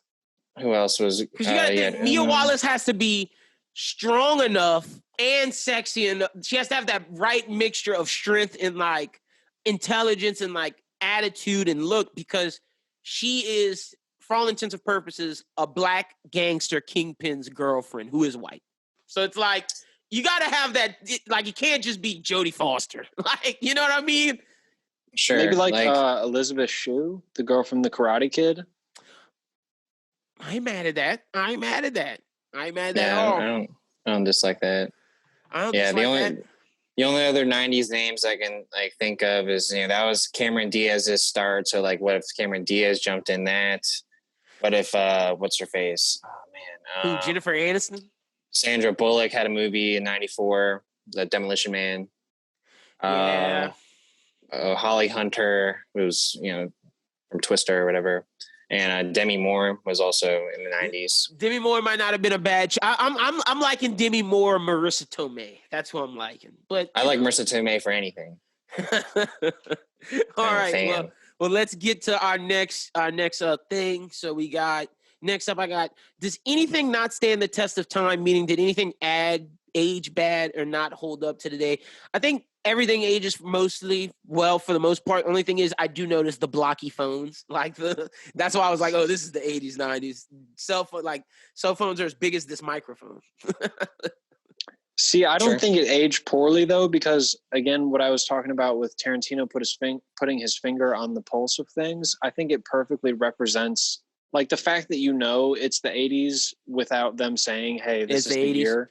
Yep. Like, I think that makes it age timelessly almost. I agree. I'm not mad at that because I agree with that 100%. Schubert, do you think anything? Yeah, when I got that question, I was like, the only thing that like I just didn't know what you were going with that, because like if it was set in today, then like the only thing that would be an issue is like, Christopher Walken going in on like Asian people and like calling them slopes and like I forgot about that. He says gooks at one point too, I'm pretty sure. Yeah, he goes in. So like, I just don't think you could like say stuff like that. Like that's like, really offensive. 100%. So, but like that's really it. Like but for what it is, and like that's what Tarantino does, is like he puts it, he gives you the period language. Like it's not like he's not going to be PC because like, you've seen it in the, he tells it like it is. Django and Once Upon a Time in Hollywood. Even like, he's not going to like bow down to PC culture just because you don't want to hear these words right now. It's like, no, this that's is what they were saying. Like, this is how they were. So you got to take it for what it is. No, 100%. Does this work as a TV show? No. I had, yes, definitely. Oh, Vincent Jules' buddy show. Okay. But then it's not Pulp Fiction anymore. It's not. Like Pulp Fiction is the collection of all the stories. Fiction. See, that's why I don't think the sequel works either, because you can't have a sequel to a series of stories. Now that you say the Vince buddy cop thing, I could see season 1 being like them trying to get Butch and Butch on the run. I could see it. I could definitely see it, like them doing smaller hits. Butch is good enough for the big fight, and then Butch is on the run, and they got to. I could see it, but like I don't want it as a TV show. The way that TV shows are now, like, and I thought that you could mix in the other characters with it, because you can get more dynamic of like Marcellus and Uma Thurman. You can get like the story being told of like dude throwing out a window. Yep. Like the whole wedding of them, and that lead up, and like how they got together, because like and Butch, how his boxing career to that point, and like where he meets this foreign chick. So like there's things that could have been told as like in a lead up sort of way, TV show wise. And I think just because like we're into the TV show renaissance right now, I feel like you can really make anything a TV show. Yeah, that's why I agree with Ian, but you are convincing me that it could work. But do I want to see this? No. Not at all. Well, my counter to that would be, yes, you can flesh things out further, but then that ruins, to me, what the essential element of Pulp Fiction is, which is just like, I don't know, I even know what to compare it to, but like a collection of short stories, like a Poe's greatest hits or something like that. No, and then just takes that special element away from it. And then what's to separate it from any other TV show? I agree. That's why I don't want to see it, because that's what it is.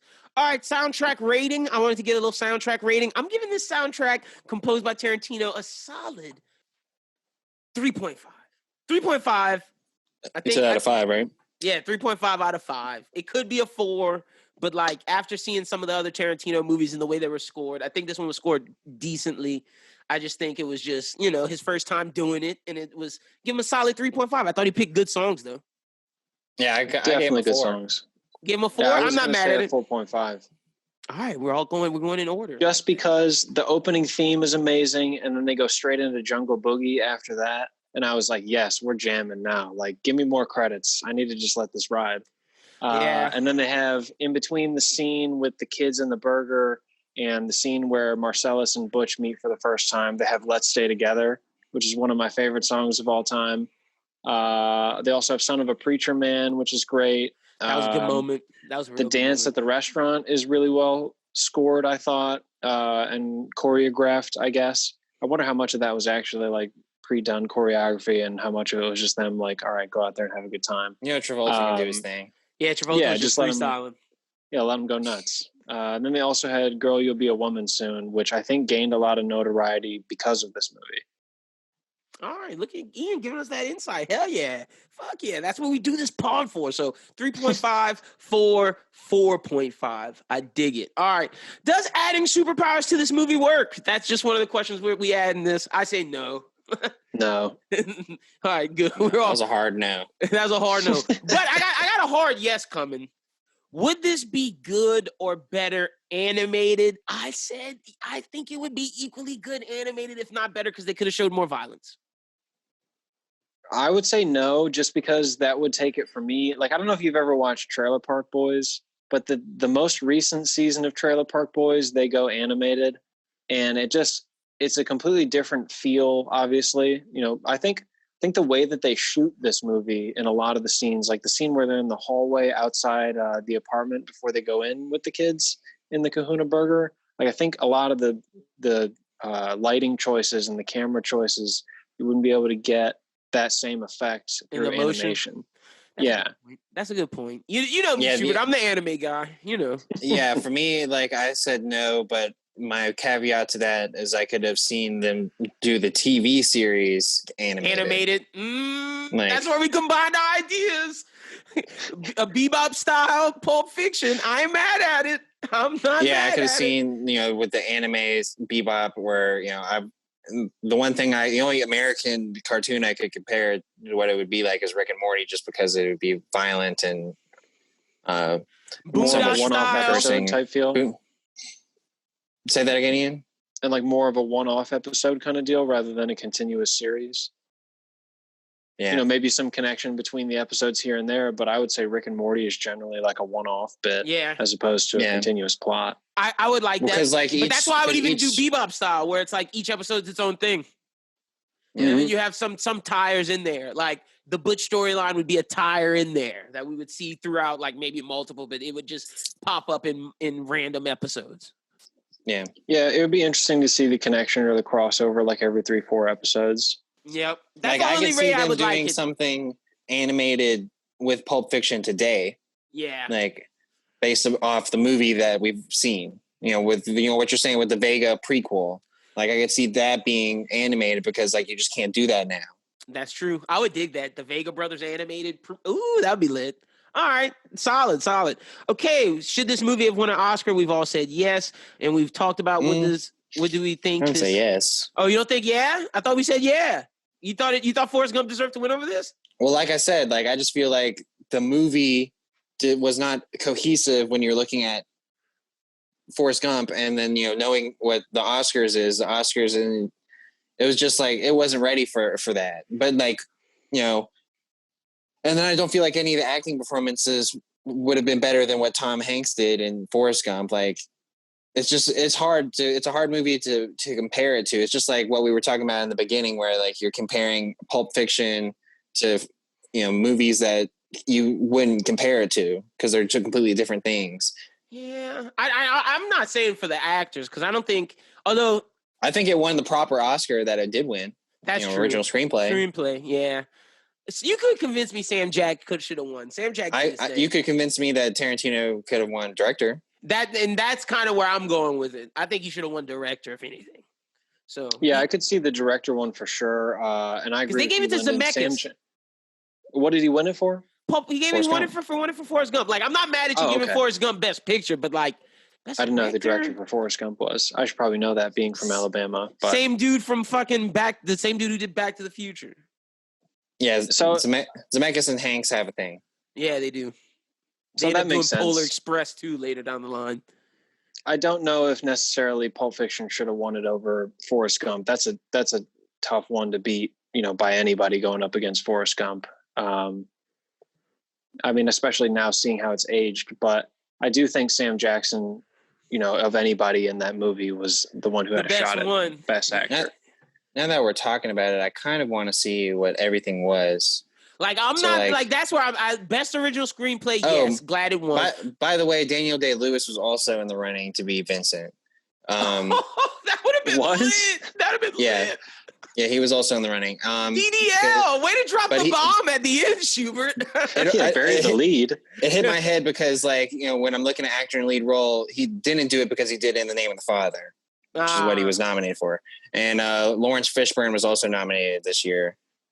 So, what's love got to do with it? Oh, man. Oh, wait, hold on. I'm on the wrong year.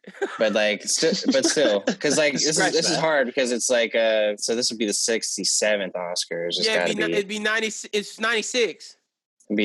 Or 95. Yeah, let me find it because, like, I was still Tom Hanks was winning it for Philadelphia and shit. So. Oh, for Philadelphia? Yeah, so. But yeah, so best actor was Tom Hanks, Morgan Freeman for Shawshank. Yeah, it was the 67th. The 67th. Travolta, Pulp Fiction, Nigel Hawthorne for The Madness of King George, and Paul Newman for Nobody's Fool. See, I'm not mad at Travolta not winning. I'm not mad at that. That's fine. Supporting actor should have been Samuel L. He was up against Martin Landau for Ed Wood. I don't know what that is. Chaz Palminteri, Bullets Over Broadway. Just movies that we've never heard of before. Gary Sinise for Forrest Gump as Lieutenant Dan. Sam Jack should have won that. Yeah, he should have won that. And best director was Zemeckis. Zemeckis won. Tarantino should have won that. Yeah, that's and that's where I say he should have won. I'm not mad at best picture. I'm mad at director and supporting. Yeah. Tarantino had a lot more on his plate directing that movie than Zemeckis did with Forrest Gump. Is this, before we get up out of here, is this Tarantino's, and I know this is a crazy question to ask, but is this his best run? Is this his best job with a cast of this magnitude? No, I feel like all his casts have pretty similar magnitudes. Is this maybe his best not cast? as deep? Yeah, is this his best overall? Like when we go from lead performer on down, like where do we think this falls in terms of his best cast? I think Django and Inglourious Bastards definitely rival it, if not are better. Yeah, I could go with that. It's up there for sure. I mean, it's definitely better than something like a Reservoir Dogs.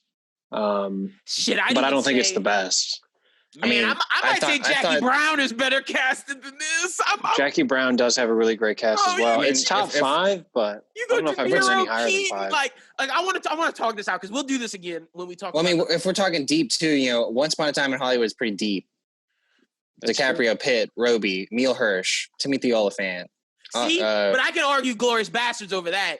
Al Pacino. Bastards, you got a Fassbender, and you got Austin Powers, Mike Myers up in there doing some crazy shit. Like, Bastards is deep. Django is fucking deep, because Django, you throw in Jonah Hill and the dude from Watchmen, along with Leo, Sam Jack, Jamie Foxx. You got Kerry Washington. You got Django's deep, but Jackie Brown's deep because you go De Niro, Sam Jack, Chris Tucker, Keaton, Pam Grier, Robert Forster. You got Keaton's partner, who's a pretty big character actor. So it's interesting. As good as Pulp Fiction is, I think he's gotten better with cast as he's went on. I just wanted to ask that because I don't think Pulp Fiction is his best casted film. I think it falls in that 4, 5, 6 range. I don't think it's 1, 2, or 3 because Django, Bastards. You can argue Jackie Brown. You could argue Once Upon a Time in Hollywood. You can argue Kill Bill even. So, did you say Django? Django's up there with best. Yeah, but I guess it's all right. I think Pulp Fiction may be better cast than Django actually. Django? Not on the top hand. Nah, the top end, Django's pretty high, but you have you could be Jonah Hill's in this or whatever. But as Baghead number 2. But that's like having Steve Buscemi as the waiter. Well, I wasn't gonna. Yeah, that's what I'm saying. I'm not counting Steve Buscemi as deep cast. I'm just saying that's in there. Okay, wait. So all right, you got me looking. He's got a credit, right? Yeah, Django goes Django's top 3. Jamie, Leo, Christoph Waltz. That's better than Willis, Travolta, and Jack. And then we got old in the Sam, 90s. And then we got old Sam Jack coming again. So and then you get Kerry Washington, Don Johnson, Walton Goggins, Jonah Hill, James Remar. I like Franco Nero coming in as a pinch hitter, as the guy.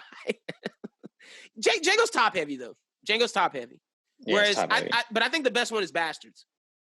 Yeah, I would agree with that. Bastards I think this is my favorite Tarantino cameo though. Ooh, you think this one? You like Jimmy the best? It stands out in my mind the most when you think of Tarantino cameos. This is the one I think of. That's true. And then just looking at the Bastards cast, we go Pitt, Christoph Waltz, Diane Kruger, Eli Roth, Melanie Laurent, Fassbender, BJ Novak from The Office, Daniel Bruhl, Mike Myers, and then it gets Sam Levine. Sam Levine, yeah, shout out to your boy Sam Levine. And then we get like a bunch of foreign actors. So it's Bastards is top heavy too. But again, great casting by Tarantino. Pulp Fiction may be top 3. I might have just been sleeping on it, but I still think Jackie Brown's high up there because Jackie Brown, you don't miss with that cast. That cast is just that's incredible. From Forrester on down, like there's no everybody in that film who's casted has something to do. It's not like that might be what we need to do next. That's the next Tarantino film. We got to bring Julian on for that to do it with us because that's like his favorite Tarantino film. But that's not next. We can't do Tarantino back to back. That'll be like the next time we do Tarantino. But next up, you guys are gonna pick. We're gonna do a superhero movie. It's time. We're gonna give you the list of them. It'll probably be like Dark Knight, Logan, Ant-Man. Please don't give me some random arbitrary Marvel movie because I haven't seen. I've seen the major Marvel movies, but I'll be honest with you, I did not watch all 28 of them or 28 million or however many there were. She was trying to give you Ant-Man. So. I did. Interesting enough, I did watch Ant-Man. That was one of the ones I saw. It is a good one. It's funny. It is great. I think I went to go see it with my family. It is well cast. It is. It is well cast. But yeah, it's probably going to be between Dark Knight, Logan, Iron Man 1, and then the OG. The OG, and I haven't thought of the fourth one yet. The one that's like out there that I would kind of put out there, and I guess we have Logan to suffice for it, but it would be X-Men Days of Future Past. That's why I said Logan, but we could put Days of Future Past in there instead of Logan. I don't know. No, we should go the OG Hulk movie. The OG what?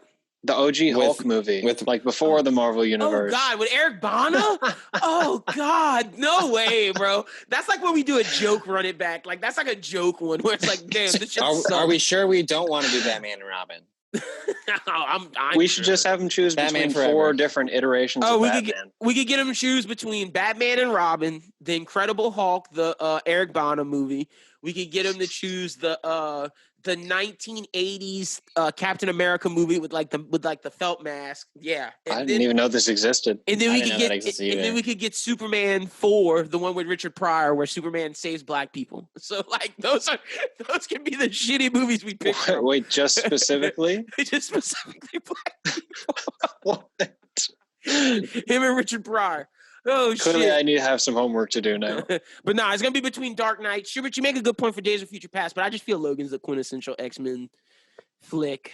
But we might. Well, it's the best one. Yeah, it's the best one. I'm going for like the top dog. So like Iron Man, but Dark Knight. The only reason I said Days of Future Past because like Logan is so set on Logan. Yeah, and Days of Future Past is like a revolutionary film that connects a generation of X-Men movies and another generation of X-Men movies and puts them together. Look, you convinced me. We put I still think Logan should be the one that you do. I'm just saying that X-Men Days of Future Past is like, I got to get that fourth one. I kind of want to throw Scott Pilgrim in there as that fourth one, just like the indie flick. That'd kick ass. One of the two. But we'll talk about that another time. All right, that's all we got this week for Run It Back. Oh, wait, we got to do our rating.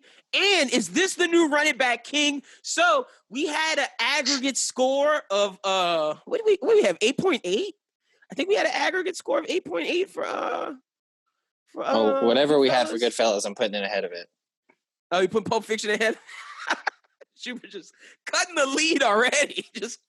I think it had an disrespectful. I think it had an aggregate score of 8.8. I'm pretty sure. So, all right, is this the new Run It Back King? I'll start with you, Schubert. What are you rating this? So I can 8.9. 8.9 out of 10. Are you being serious? Dude, I would watch this over Goodfellas every day of the week. Okay, that's not what I'm asking. I'm asking, is your rating seriously an 8.9 or is it higher than that? Or are we just saying 8.9 so it's over Goodfellas? Because like Schubert, what is this garbage? Because you spent the whole thing just telling us how much you hate this movie for being so discombobulated, and then you're just so quick to put it above Goodfellas, which we all agreed was a good movie. It's what just is like this? What is this spite all of a sudden? Where's this coming from? He really liked this movie. He did. That was just him getting his negativity off. That's all that was. All right. Well, I guess get your shit off then. But all right. No, I guess if I'm scoring it, I would probably it's not too far off of an 8.8 for me. Like it's probably. What you giving it? 8, 9, 9. I mean, actually, why not give it an 8.9 or a 9? Because, like, the only issue I have is that I wish it would have just gone chronological. All right, that's the only issue I have. Everything else, like the lines are better, the actors are better, the the overall story is better. It's more interesting. It's more captivating. Like I agree. Look, I don't disagree with that. I agree with you. So you got 9. Cool.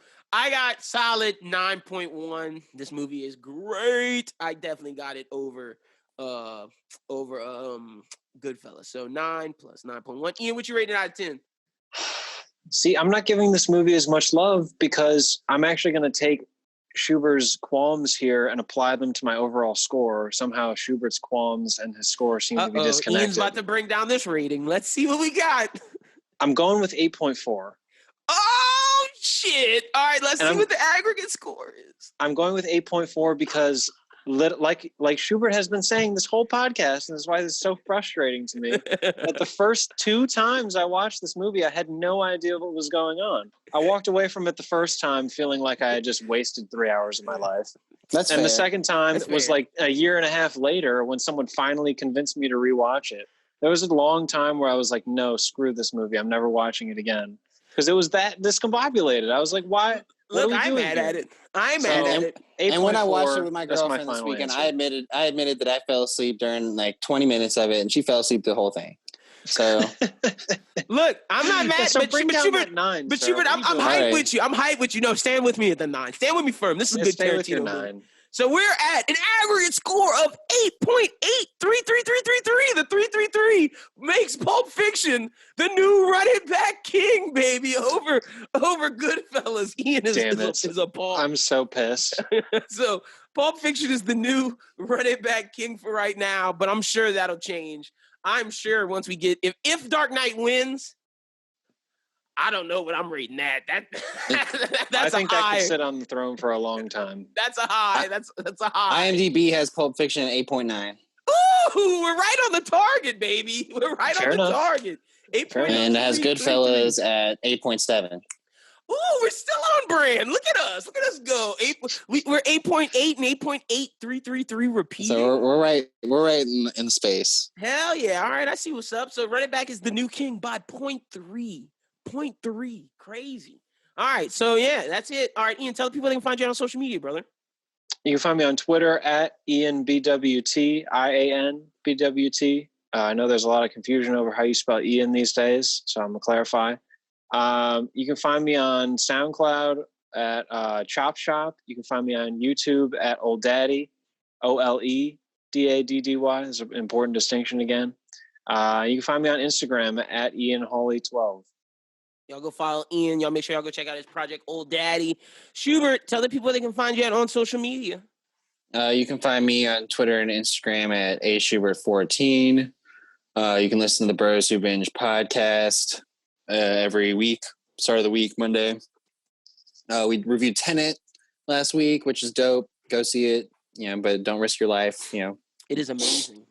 But it is amazing. And also we talked about The Boys, which came out with its initial 3 episodes of the new season, and we'll be talking about that every week. We also started book 3 of Avatar, so we'll be talking about that when we can, if it doesn't get too stacked up on us, because we also got to talk about Lovecraft Country. Yeah, so, a lot on our plate.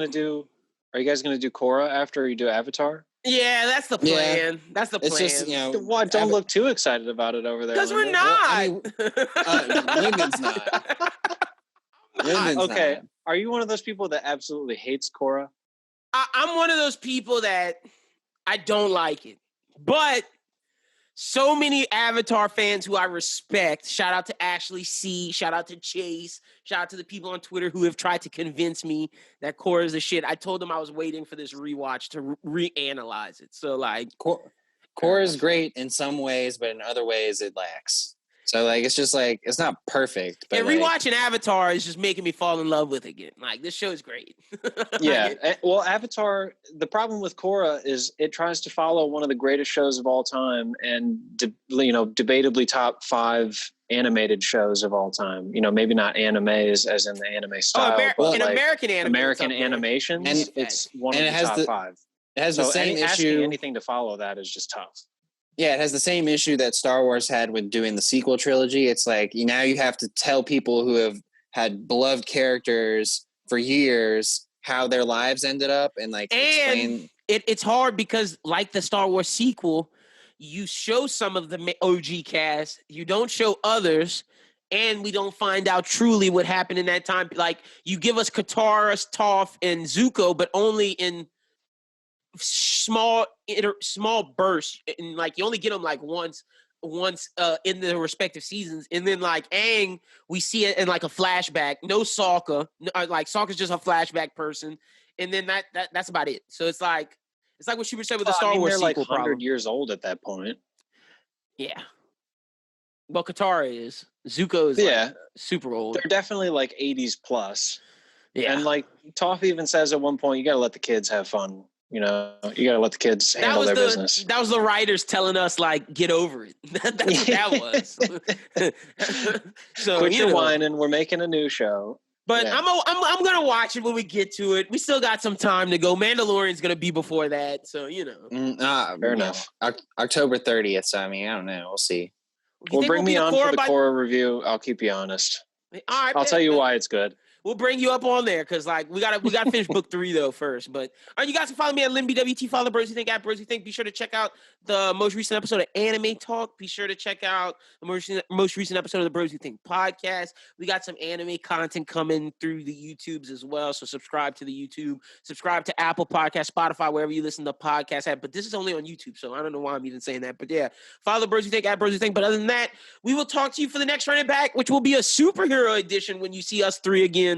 I got to figure out that 4th one, and the polls will be up soon, but it'll probably be between Dark Knight, Logan, Iron Man, and maybe Scott Pilgrim versus the World. Maybe. Yeah, because it's like you don't want to throw in another DC, you don't want to throw in another Marvel. Yeah, I want to throw in something else. I want to throw in something fresh. Like we do Sin City, I could throw Sin City in there. Like if we really want to do like super comic booky movies, but no, we'll figure that out. Blade. Oh, Blade's Marvel. Watchmen. Oh, I'm not putting Watchmen in there. I'm not watching that. If you want to get Schubert upset about length, oh my gosh, all we gotta do is review Watchmen, and he'll come in here and be like, because Lyndon will be like, "Well, we have to watch the extended cut." We do. There's no point. Like we're not watching. Like if we ever did BVS.